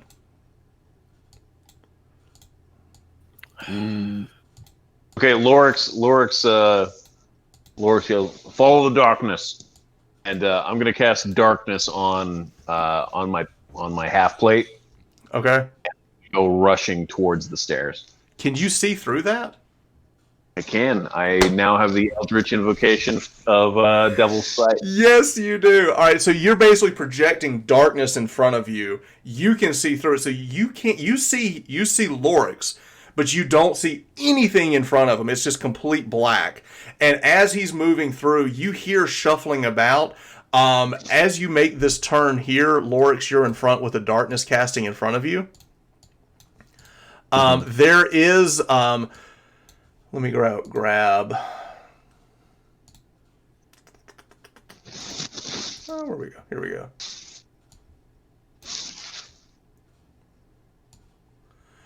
You see 2 guards in here, and you also see a robed individual. And you immediately, as you turn, you see 2 of them. They've got like these big halberds, and you see the other guy. He turns and he looks, and he's got like an arcane, like looking crystal in his hand.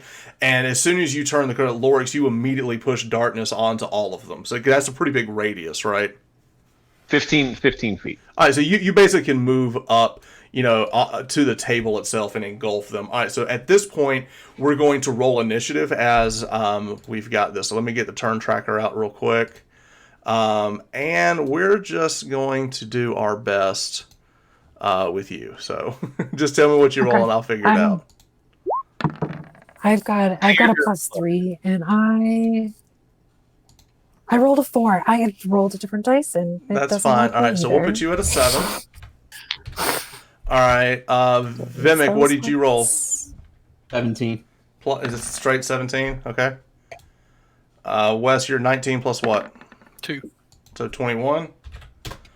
And then Lorix, what are you at? At a 9. Okay. All right, let me fix this here, and then we're just going to do my whole team. I'm not going to separate them. We're going to be going at a 15. We'll just say 13. It's fine. Doesn't matter. All right, so basically what's going to happen here is Corden is going to go first, and then Vimic, and then my guys, and then we're going to go with Lorix, and then Anne is down at the bottom. Or she'll actually start the second round. That's how, if you go last, you're just starting the second round, right? Sounds good. It's the same. It's the same. All right. So, Corden, you're up top. You see Lorix go and push them into the darkness. What do you want to do? So to get to the stairs, we have to go through them, correct? Correct. All right. I'm going to move here. Okay. And so they're engulfed in darkness right now, right? Correct.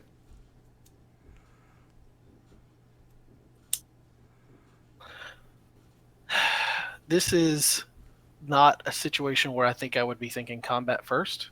Okay. So I'm going to cast Pass Without Trace on as many of us as possible. Okay. And I'm going to try to scoot between them to the stairs because I know this house enough to know where the stairs are. I know they're that way. I'll give it to you. All right. So you're basically going to cast Pass Without Trace, and you're going to try to run past them. All right. So let me give the first guy, make your stealth check. 2 and 12. So Oh, Yeah, I'm rolling with disadvantage, though. thank I goodness. rolled a 19. Okay. These are all rolling with disadvantage. All right, you're good. You're able to move, so you can move yourself 30 feet past them. Okay. All right, so you cast Pass Without Trace, and you move past them. Okay, so you step out of the darkness into the staircase. So you have done your action, and you've done your move action. So you're done. Now we go to Vimic. What are you doing? If I see him do that, I don't know if the course is for all of us to sneak by. You're in the room. I moved you. That's where I you don't are. know. Let's see, 5, 10, 15, 20, 25. Okay, 5, 10, 15, Oh, okay. Maybe if we're trying to sneak, I hate to sneak past these guys, but I also know that going into the darkness, I'm going to be able to see them. Maybe I'd come around the back here and try to hit the stairs from this way. They wouldn't see me. Okay. Oh, so you're going to go around the back way. All right. Yeah. Okay. And then I'll just hold. You Actually, I can dash. You can dash into the 30, yeah. So you basically just going to go around. Holding the stairs wouldn't be a bad idea. Keep them from coming up. Yeah, agreed.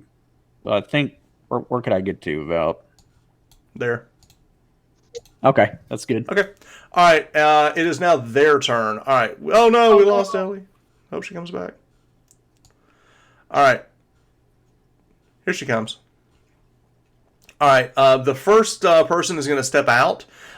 He sees that the dwarf is standing there. He's going to shoot these magic missiles out of his hand.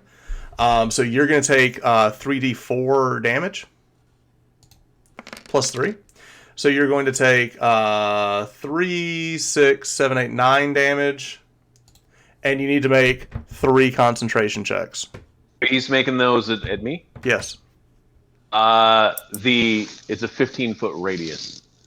So I'm engulfed in darkness. You're completely engulfed in darkness. Completely engulfed. Oh, so it's last. I am heavily obscured, sir. It is heavily obscured. So he can't actually see you to cast that. If he cast AoE, it would work, but probably not targeted. He can't cast magic missile. Okay. Well played. Well played. In that case, he's going to run. Because he doesn't have anything ready for that. All right. So he goes, he thinks about casting magic missile. He does not. And he bolts for the door. All right. The second guy, he's going to run up. They're both going to go up and just make a blind attack at you. They know that where you were. So in darkness, they can attack with disadvantage, correct? That's my understanding, yeah. Okay. All right. So this is an attack with disadvantage. Does a 17 hit? A 17 meets it, yeah. Oh, wow. Okay. So 17 will hit.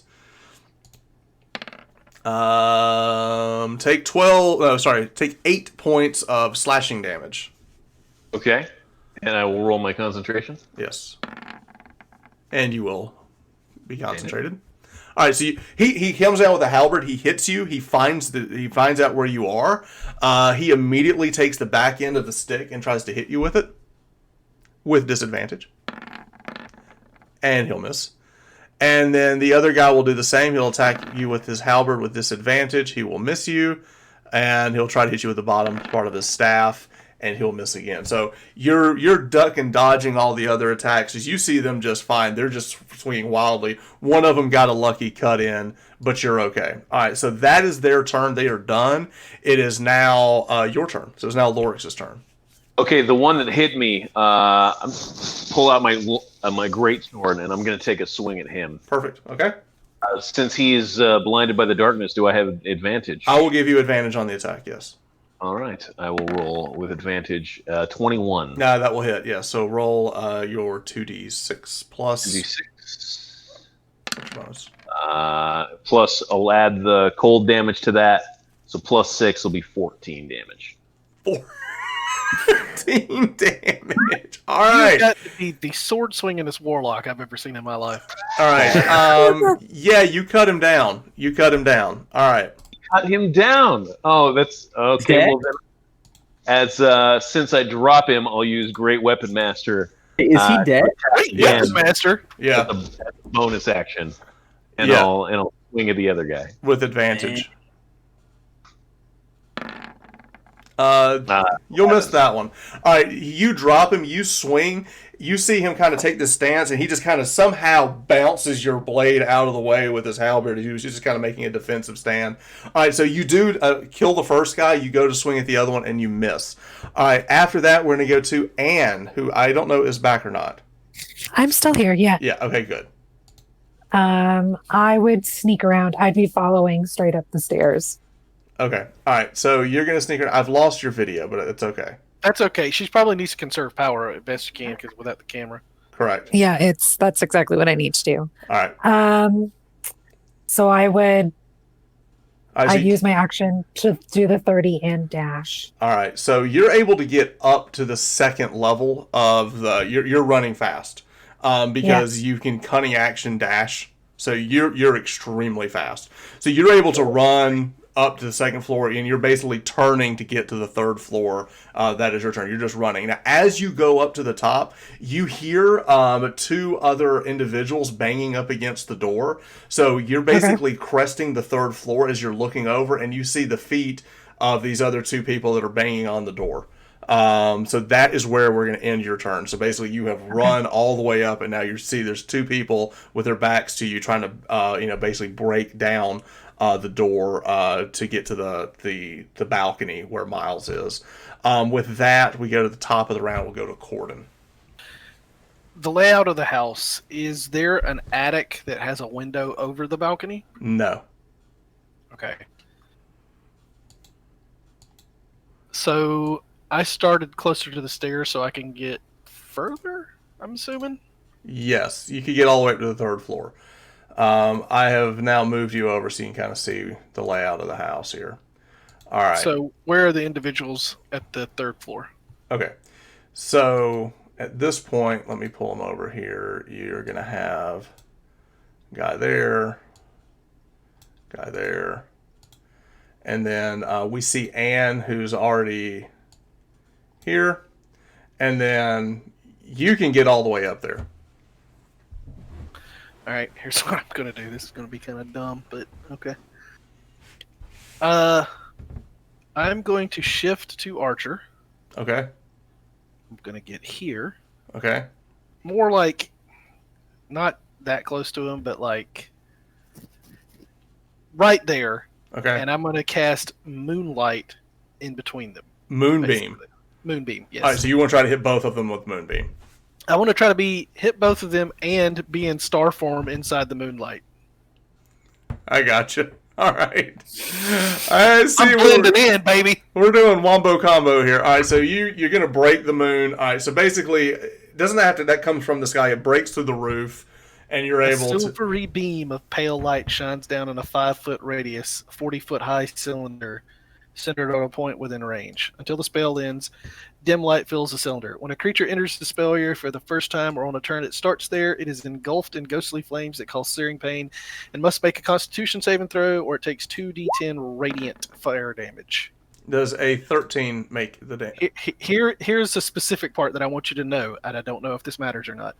A shape changer makes its saving throw with disadvantage. Okay. They're not shape changers. Okay. That's more for like lichens. Okay. A 13 and a 14 on the con save. Yeah, it's con 13. Con 13. So they both make it, so I take half damage?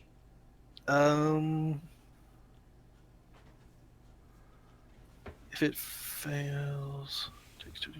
On a fail, say half as much. Yeah. All right, so roll 3d8, and they both take half of that. 3d8. It's 2d10. Oh, 2d10. I apologize. 2d10. Well, I clicked it. Oh, there it goes. All right, 9. We'll say it's 10, so they both take 5. All right, so they both get hit with this blast as they move back. They're both still standing. So that's your action. Do you want a bonus action Archer one of them? Yep. All right, so make your Archer attack. I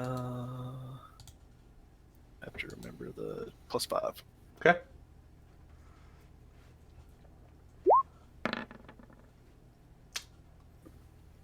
$11.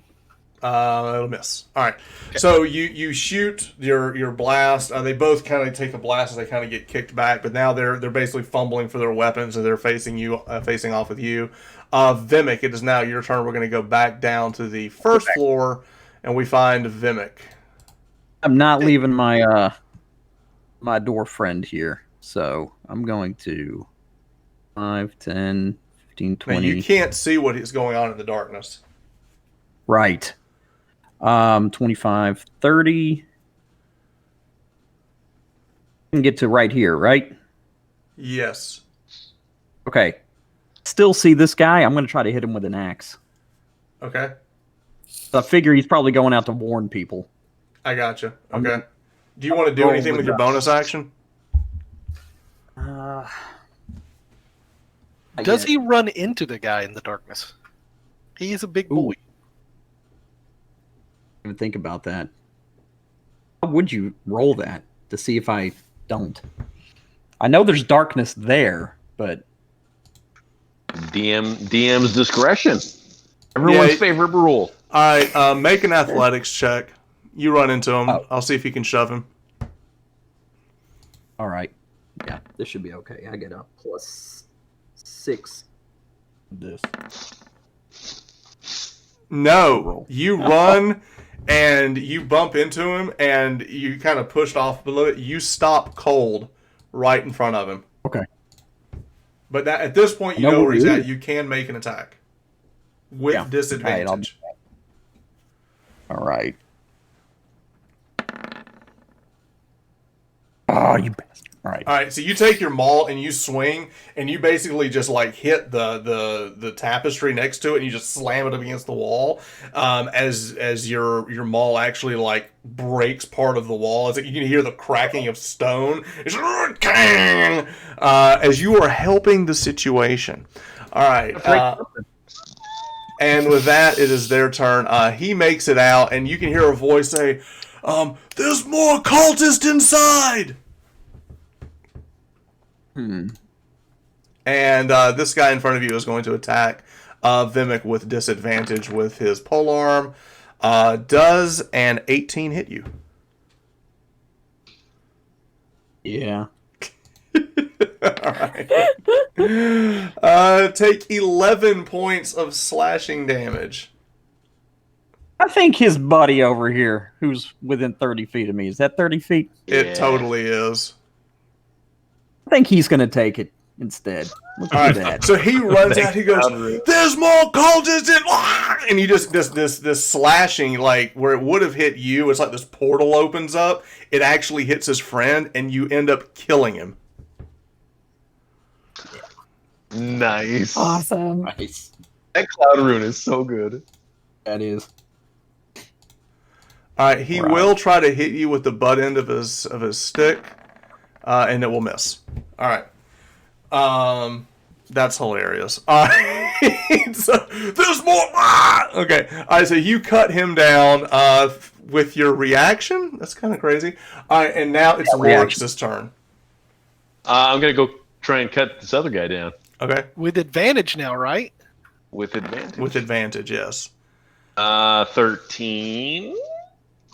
It's gonna miss. What? 13 will miss. Okay. Well, I miss. Really, that's it. riveting combat there as the dwarf swings and misses. I will bonus action and hex him later than I should have this turn. Oh, okay. Put a hex on you.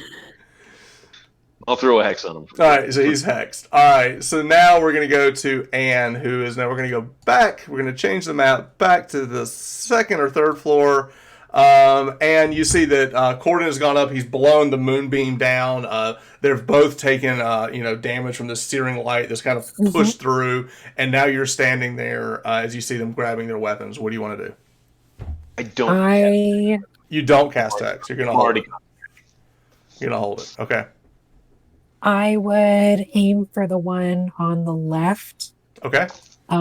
So bonus action to aim, and then doing a short bow attack. Sure. All right, so you take your second, you pull out your arrow, you line up the shot, take the shot, so roll with advantage. Using the new Tasha rule for rogues to be able to aim their arrow, roll with advantage. And you're going to be rolling actual physical dice. I know. Let's see what you got. Well, my highest was an 8, so I don't know 8 plus. Let's see. For her short bow, it's a +5. 13 will miss. 13 will miss. Okay. So you line up the shot, you take the shot, it bounces off of his armor, and that's your bonus. Do you want to move or do you want to stay where you're at? I would probably move up to the other side of Corden just to make room on the stairs. Gotcha. If All right. anybody's. I'll move you. All right. So you've moved up. Now, can you see the map, or are you just doing all audio at this point?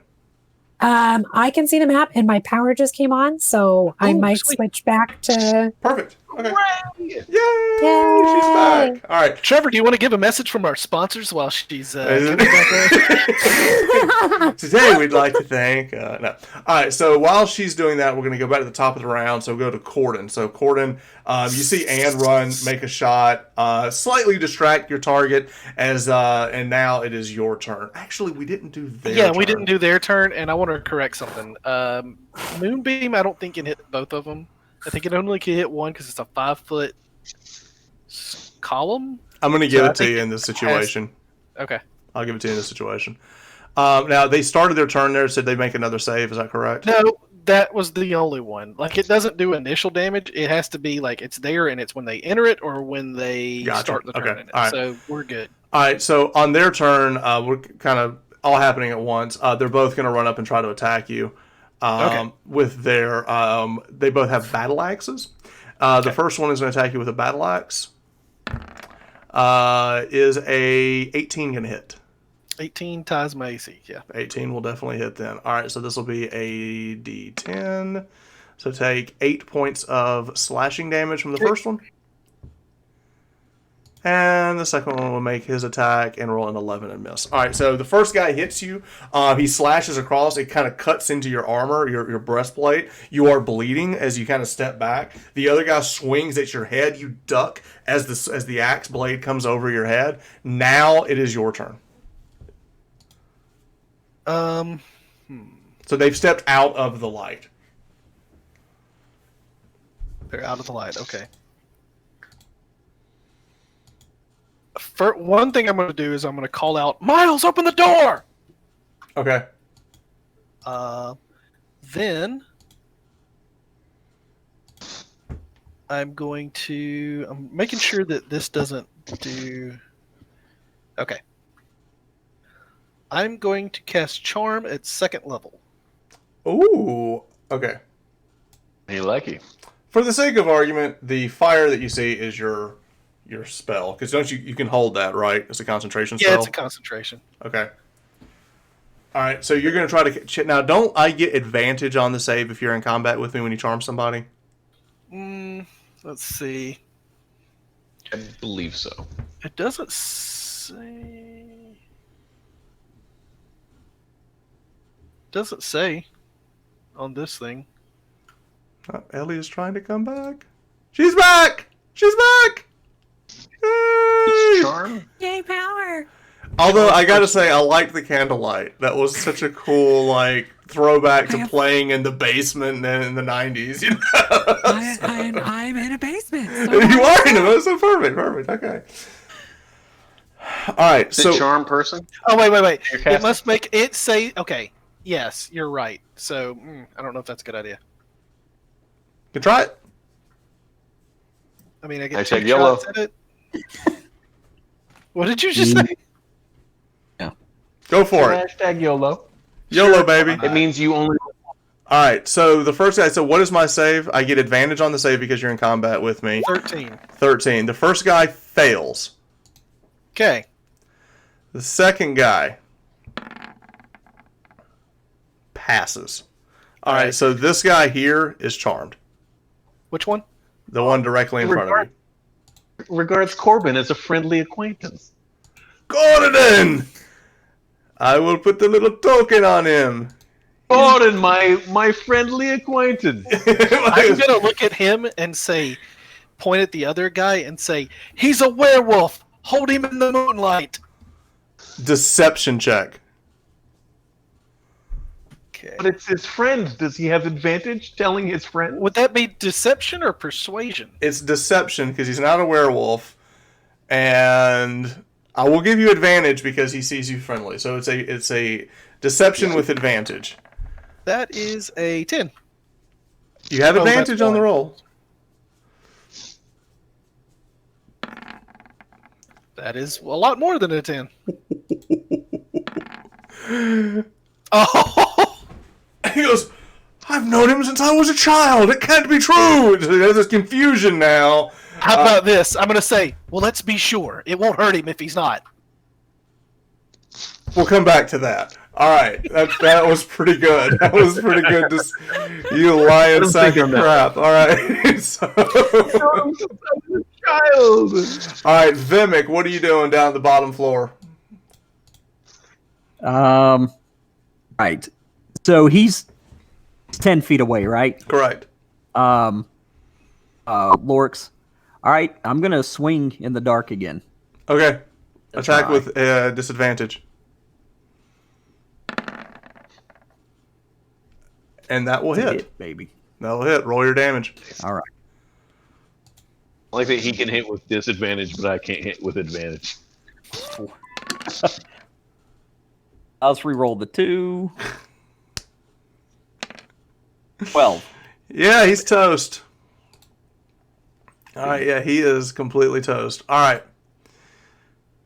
Swinging in the dark. All right, so you swing in the dark, you connect, you basically push his body 5 feet away from you as you basically baseball bat swing the guy away from you. His body slides across the floor as you crush him with your maul. Now, that is your action. You still have a move action.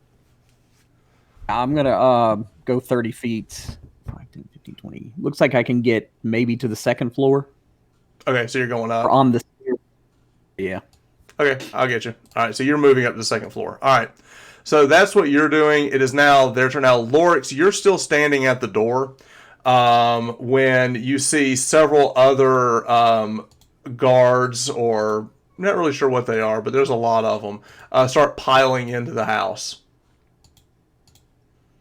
Is he still in darkness? Is there any way to? Oh, there's darkness. Close? Is there anywhere to close, like, the entryway into the living room? Because they're already in the foyer, right? There's a door here. Is there a way to barricade it or lock it? Oh, right there, there's a door. There's a door. Yeah, there's a door here. You could try to barricade it. Yeah. Okay, I'll run that way. Okay. And I will close the door and use my action to attempt to barricade it. Perfect. All right. So you're basically closing the door. You're trying to barricade it. There's actually this giant piece of furniture here that you can basically drag over here. I'll give this to you. So basically, you're basically taking like a wardrobe and throwing it in front of the door and just holding it. All right. As they all start piling in. The good news is also that since the darkness emanates from me, does it go through the wall? Like, I don't know if it goes I'll through say the that wall, it seeps under. Yeah, sure. I'll give it to you. Yeah, it seeps under. They can't necessarily see where the door's at. They just see darkness. They just see darkness, and they hear a lot of shuffling of furniture in the distance. All right. I love it. All right, Anne, it is your turn back up top. Okay. Can I cast sleep on the 2 of them? Yes, you may. Yes, you may. Roll 5d8, I believe. Is that the right? Oh, I have to do it on. I can put my dice away. That's right. So roll your 5d8 and see if you put them to sleep. Okay.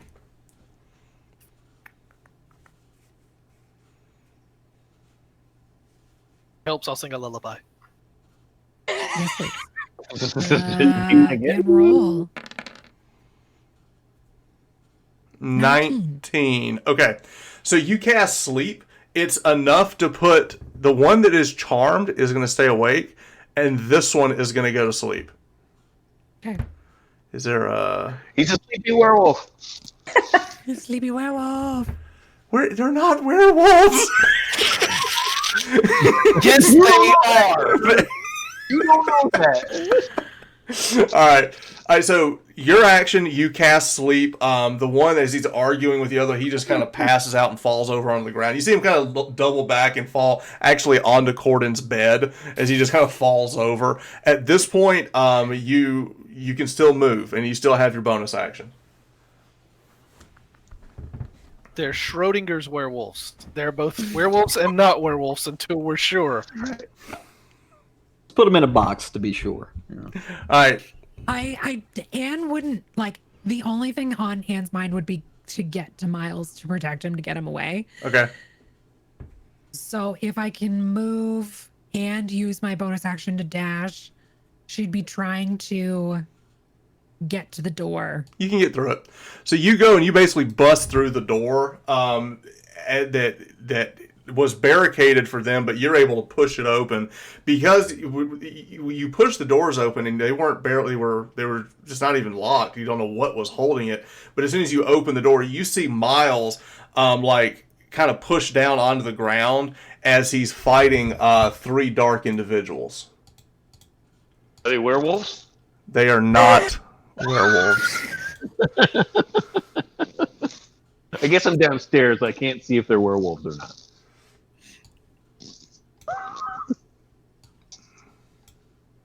Do they look like what we fought earlier today? Yes, you see three mind flayers around Miles. Great. Love this.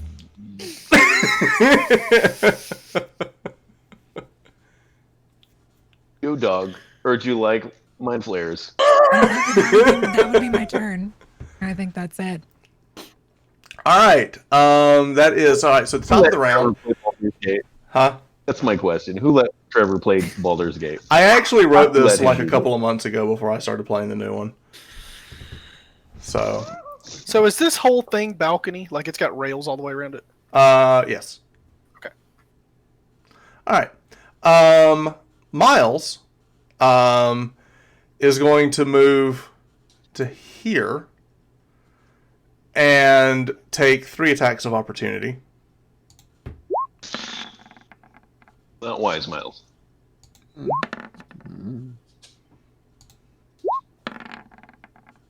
One of which will hit. All right. Ow. As he runs by, one of the one behind him, his tentacles lash out and kind of start ripping at his face.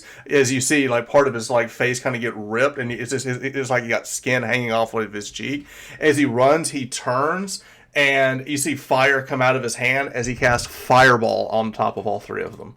Oof. Yes. Yes, Miles. I didn't ask how big the room was. I said I cast fireball. Right.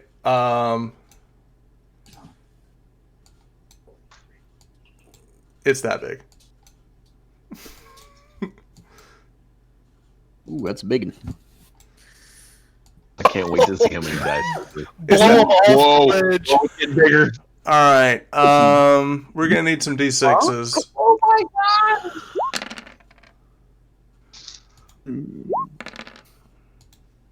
All right, so 24 points of fire damage as he just unleashes a fireball. The one on the edge gets completely engulfed, and as the fire dissipates, you see the flaming mind flayer fall off of the building.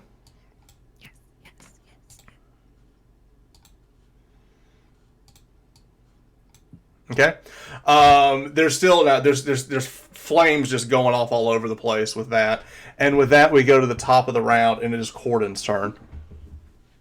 All right. I'm going to run up, jump into the air, shift into a silverback gorilla, and come down and try to knock one off the edge.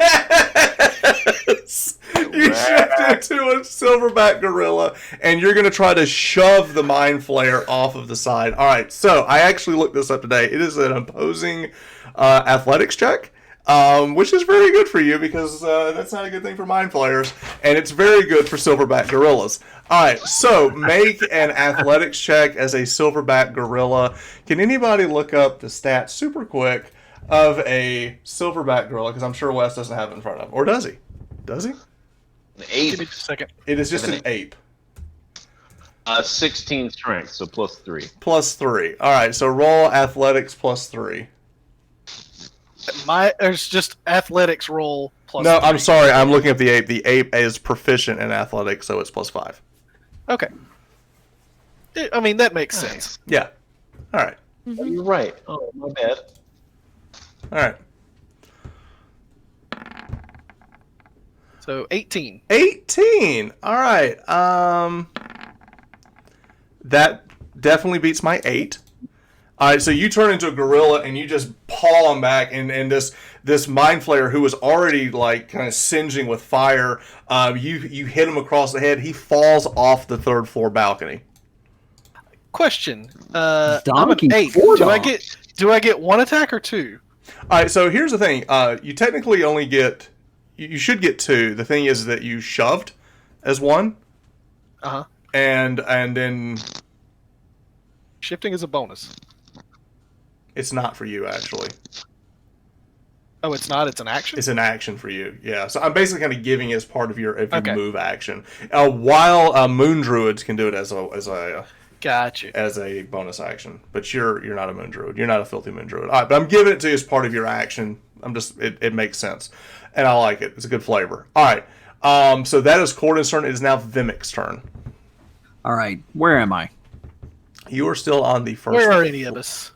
You would come up to the second floor. You can make it up. Let's see. Where are you? Let me find you. All right, Vimic, you are on the 2nd floor here, so you can get up to the 3rd floor on this turn. Yeah, put me as far as I can go. I'll get you up here to Am. There? Mm-hmm. Okay. Tell you what, let me go right before this guy, because I don't know he's charmed. Okay, You don't know anything. this is true. That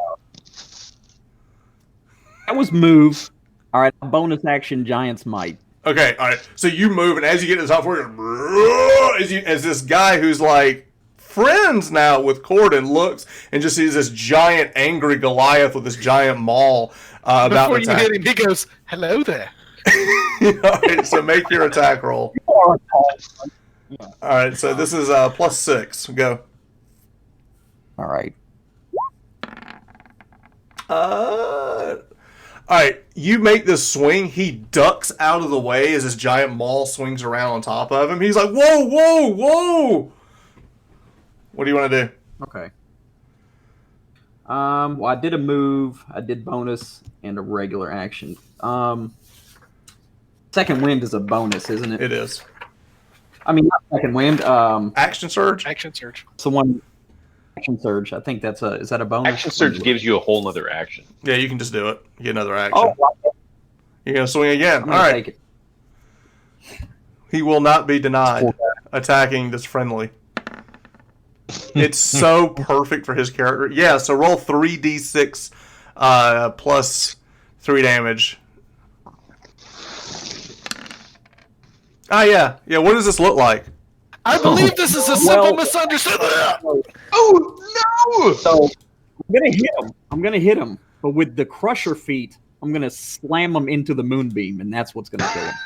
That's right. You can move him 5 feet. All right. So you take your maul, you just baseball bat, you slide him into the moonbeam, and the beam that's been sitting there just flays him as he gets fried by this thing. Strangely enough, not a werewolf. After all. He was a werewolf after all. All right. With that ends Vimic's turn. It's going to go to my turn.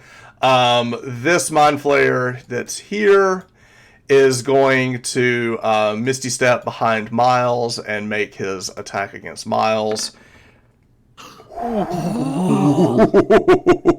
And miss. Oh, it's a 2? Oh, I thought it was a 20.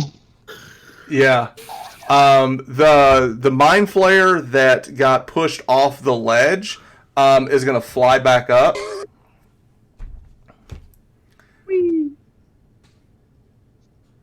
And he's going to let out a Mind Blast. It's going to hit both Corden and Miles. He'll have to make a intelligence saving throw.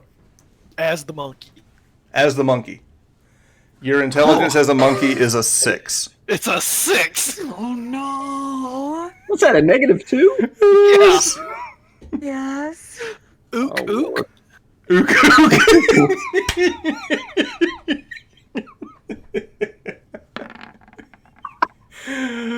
It's a 1. All right. So let me get Miles to save. Wait. Correct me if I'm wrong, but while I'm the ape, I have the 8 hit points, right? Yeah, you do. Okay. Yeah. All right. Yeah. He retained his. I know he rolled a 1 anyway, but doesn't he retain his intelligence, wisdom, and Actually, he charisma? does. He does. druid? Yeah. Whenever you Yeah. you actually have your own intelligence as the monkey, but it doesn't. So, You would have failed it yeah, anyway. whatever. It's a 7. All right. You rolled a 1, so you All right. So still- take 19 points of psychic damage. So that will pop you out of 8. Yeah, I am no longer a monkey. You're no longer so basically you lose all of your monkey hit points and now you're just back to Corden. Okay. The attack doesn't seem to have a strong effect on Miles. Okay. And with that we go to Vimic's turn. No. Wait, I think I went, didn't I?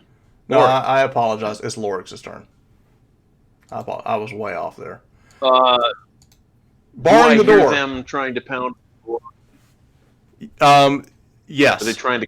Yes, they are. Does the door seem secure? They're banging on it and cutting at it. It will definitely delay them.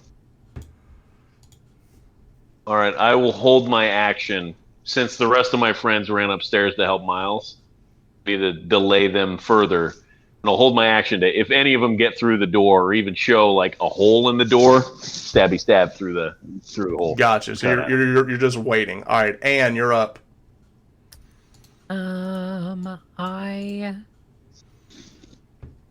So, just to confirm, this one's back up.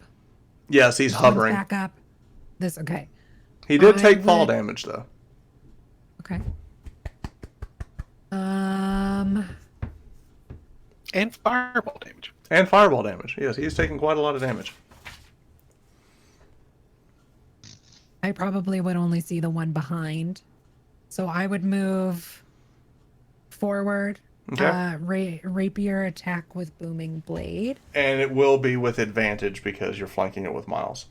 Correct. Nice. So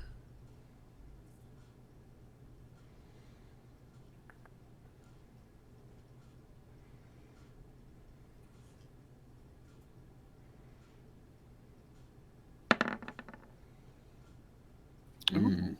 16 plus 5, so 21 to hit. Yeah, that'll hit. Yep. Plus- That'll definitely hit. All right, roll your damage. So 1d8 plus 3. 7, 10 damage. Perfect. And then And- sneak attack. Pardon? Sneak attack? Sneak attack. And sneak attack. 1, 6. And... And 2. All right. So 7, 8, 9, 18 10, 18 damage. Okay. And then, I don't know if she'd move. She's gonna stand right there. Okay. Mm-hmm. All right. So you're basically fighting shoulder to shoulder with Miles, and then we go to the top, and we're back to Corden's turn, who is no longer the gorilla. So this guy's kind of flying out in front of me there. Mm-hmm. How far from the edge of the thing is he? A couple feet. Back off! If I cast Entangle, it can't reach out, right? It has to be on the ground on him, right? I'm gonna say he's close enough that the you could get him because he's like I said, he's a foot or two off the side of the railing.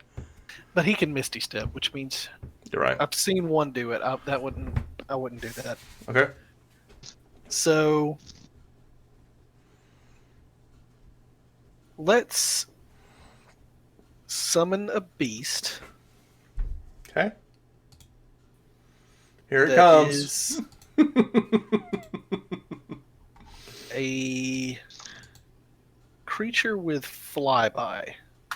Okay. So I guess like a giant eagle. Or Yeah, that's like, exactly what I got. All right, here comes an eagle.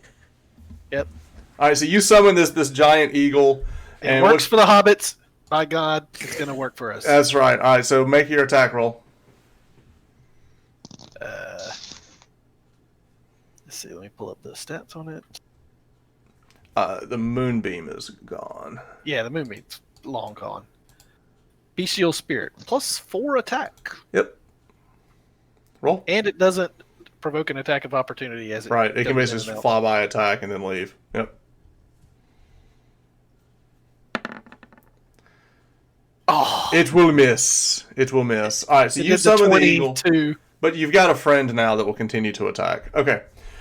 With that, it is Vimic's turn. I'm going to use my move. Oh, move. With my move, I'm going to. Gotcha. Okay. All right, Vimic. All right. Trying to do the. All right, I can make it right next to him. 5, 10, 15, 20. Yeah, 25, 30. Okay. Okay. All right. And I'm going to swing. Is that with advantage? Yes, it is. Okay. It keeps going with the 22. It's done It that. did the same thing to me. It's done it 3 times. All right. So 7 plus what? It's a. No, I'm So- sorry. It's a 5. No, you're not gonna hit it. No. All right. So you run up. You make your swing. It definitely kind of like scoots back out of the way. You notice it's kind of hovering on the ground, and as you land that attack, you see like he's moving, but he's not walking. He's actually hovering as he kind of flips back as you land the maul. I'm assuming you're done with that. It'll be his turn. He is going to look at Vimic, and Vimic make a Oh, no. wisdom saving throw. Got a hot +0 to this. Ooh. Ugh. You About feel like these spectral tentacles kind of come into your brain as you look. You now see the mind flayer as a friend, and you hear this voice telling you to kill them. So now your job is to kill Miles, Anne, and Corden. Can I. Did I Fun. notice that? Yes, I'll give it to you. Your passive perception is like 22. Corden has taken everything he can to make his perception as high as possible. He's very observant. Yes, you did notice that. All right, that's his turn. This one's turn. He is going to move over here beside Miles. He is going to make his attack with advantage.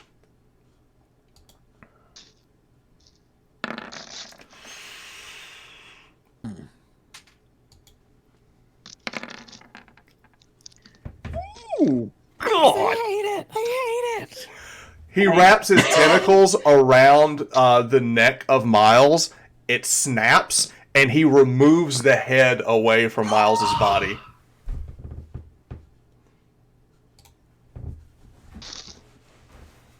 Miles. Okay. And with that, it is now Lorix's turn. Does he feel that? Yeah, do I sense anything? You notice When that he happens- doesn't have the lantern. Like, I feel that Miles doesn't have the lantern. Yeah. When he I dies, book it up the stairs. you sense it. Wait, he's not your master right now. I run up the stairs as fast as I can. Okay. Okay. I'll get you up to the 3rd floor as fast as your little dwarven feet can carry you. Is that a double move? Yeah. You're basically going up Okay. 2 flights of stairs. Alright, and then we go to Anne, who has not breathed No. in about 2 No. straight minutes. Oh boy. Oh boy.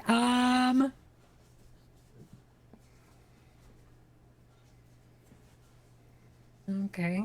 She would be very, very, very angry, very upset. Probably just stab out to the one in front of her. Okay. 'Cause- Make your attack with advantage. Yeah.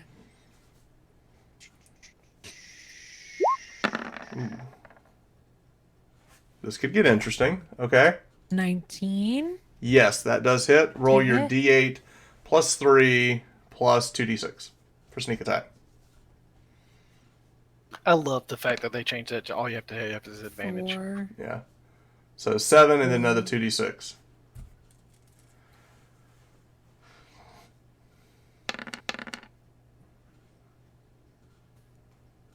Eight. All right. So 8 12. plus 4 is 12. Okay. All right. 12. So you reach out and you stab that one. Um, Yeah. what does it look like? It is just pure rage. All right, so you just Okay. rage, just stab him. You actually take your rapier and you stab it right between where the tentacles are coming out. You stick it out the back of its head. His body kind of shakes for a second as you remove it. His body just kind of limps over and falls over the back of the balcony. As soon as that happens, Vimic, you kind of shake your head as you are no longer dominated by the Mind Flayer. Thank you. Very good. Awesome. Okay, and with that, it is Cordon's turn.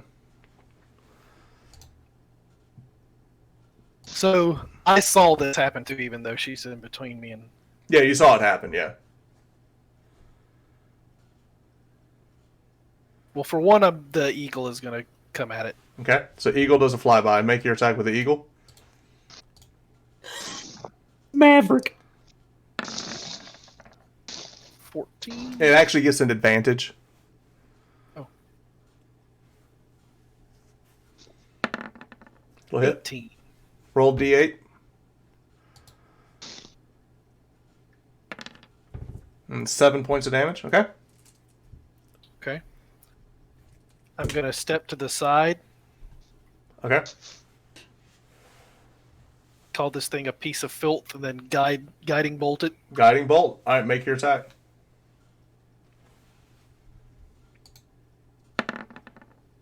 Ooh, that thing spun on my screen. Did it spin for you guys? Yeah. That's fun for me. You Yeah, do me land too. the attack. It is 4d6 damage.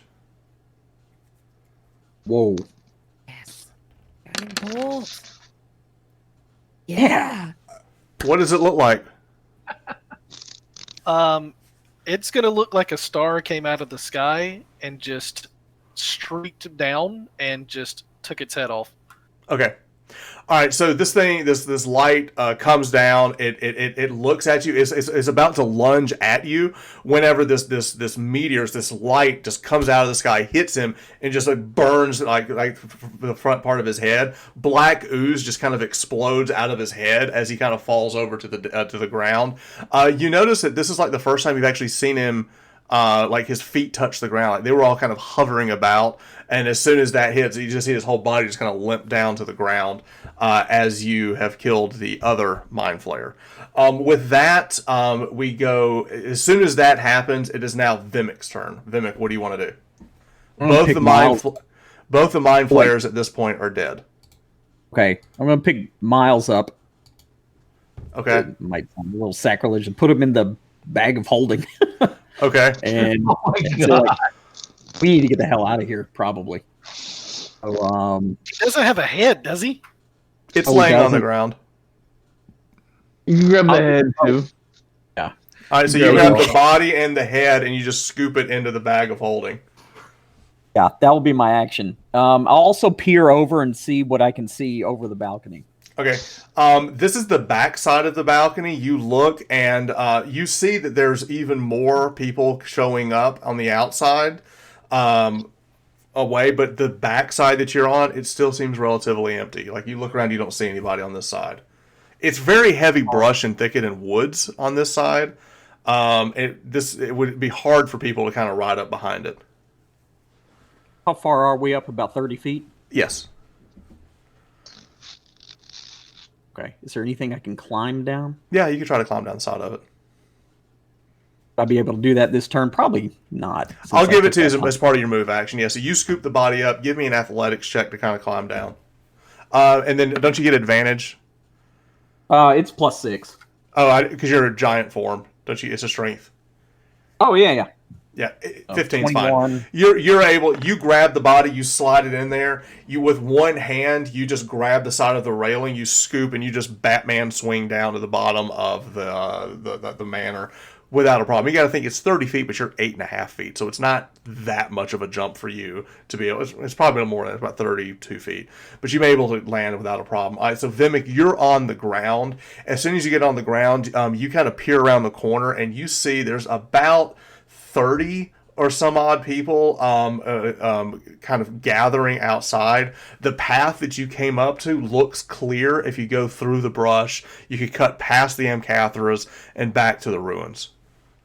So that is Vimic's turn. It is now Lorix's turn, who is just now finally shown up to the scene. Where's the lantern? You don't. Do I sense it? Do I know where it's at? You don't see it I anymore. start going through. Can I start like going through?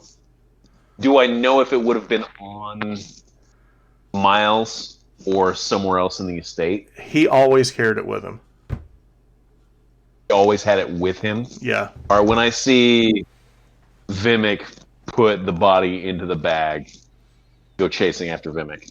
Okay. Lorix is like lost and like has no idea what to do. Okay. All right. So you run. Make an athletics check to climb. Athletics check. Not a problem. You're able to scale down the side as well, so you're back off the side. All right. And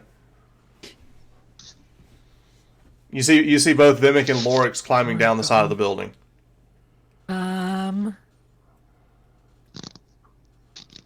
Do I hear anything coming up the stairs? Not currently, but you do hear there's a lot of banging coming down because they're still there. You don't know this, but they're banging on the barricade that Lorix set up. But you can hear banging echoing through. The night is filled with a lot of sounds. There's like a cacophony of screaming and yelling as there's like there's a mob basically outside of the manor. Should probably try to climb down too. Okay, make your. All right, so here's the thing. With this, it would normally be athletics check, but I'll also give you an acrobatics check as well. Oh, that's much better. It's like -1. I'm like, yeah, this is not gonna go well. I'll give you acrobatics. Okay. Parkour down. This is a parkour down, right? I'm about I to try got a something really 9. stupid. Okay. You don't land well, but you do land. It's fine. You land, you kind of like rough Twist your landing. ankle. Yeah, but you're okay. Well, it's fine. All right, Corden, what do you want to do? All right, first thing I'm going to do is check both of their bodies for any information on the collective. They had any papers on them, any notes, All right. rings, For amulets, anything. the sake of time and brevity, you loot the bodies. We'll deal with that in a second. Okay. Okay. So you just really quick, you just kind of like go grab everything you can, put it in your bag, and now what do you want to do? Stupid as this sounds, my athletics is horrible. Okay. I'm going to call the eagle over to me, and I'm going to see if I can grab his feet and kind of glide down to where they are. Give me an animal handling check. Okay. Giant? The giant eagle? It's a big ass. Eagles are huge, dude. Nice. It's playing life fast lane. For the sake of argument, because I think it's awesome, we'll say you do it. The eagle drops like a rock, but it slows your descent just enough for you to land at the bottom. And the eagle's like, ah! As you basically use it as like a semi-parachute to get off the side of the building. All right. With that, because for the sake of time, you guys are going to brush through using the forest and the woods to get back. I'll say to I the pass ruins. without Tratus because I have a spell. Okay, so you use Pass Without Trace. You go through the woods and you get back to the ruins. Now, once you get back to the ruins, you see one of the dwarves, a Thorbrick, the head of them, sees you coming and kind of motions you over. They open it up. You all go down. He closes it behind you, and he's basically like putting brush over it. As you go back down, they have gotten several of torches in place, and it's lit. You go down there, and you see that Saradwin is down there, and she is holding the lantern of Lorix. Do it. Lorx is making like a whole mess of like we need to get him to a cleric, like we need to figure out a way to I don't know, just we need to do something. And when I see Sarah Dwyn like come straight at her, do something, we got to do something. She goes, "No, it's okay. I can handle it. We just need to recover the body." Well, you're in He's got luck. Because, yeah. Whoosh. Yeah. Okay, so the body comes like out in the middle. So basically, at this point, y'all are back in the ruins, the underground. Hold up. Woo! All right, you throw the body. The head rolls across this grisly scene, and I'm sure gasps, but she sees Miles' head. Sarah Dwyn looks down and says, "No, it's okay because we have this," and she's holding the lantern. She sets the lantern down, and she looks over at Miles and goes, "Miles, it's okay. Your phylactery is here." What? Ooh. And with that, she recites an incantation. She puts the head back on the body. You see his dead, decayed flesh kind of come to, and he sits up and he goes, "Oh, that was the worst one yet." What? And we'll pick up next week for episode 6. We're serving a lich. Oh, no. What? We'll pick up next week for episode I'm gonna go 6 as we have the conversation with Miles Hothamore, the Lich. And with that, we'll pick up next week. So thank you so much, everybody, and keep rolling with How advantage. dare you leave it there?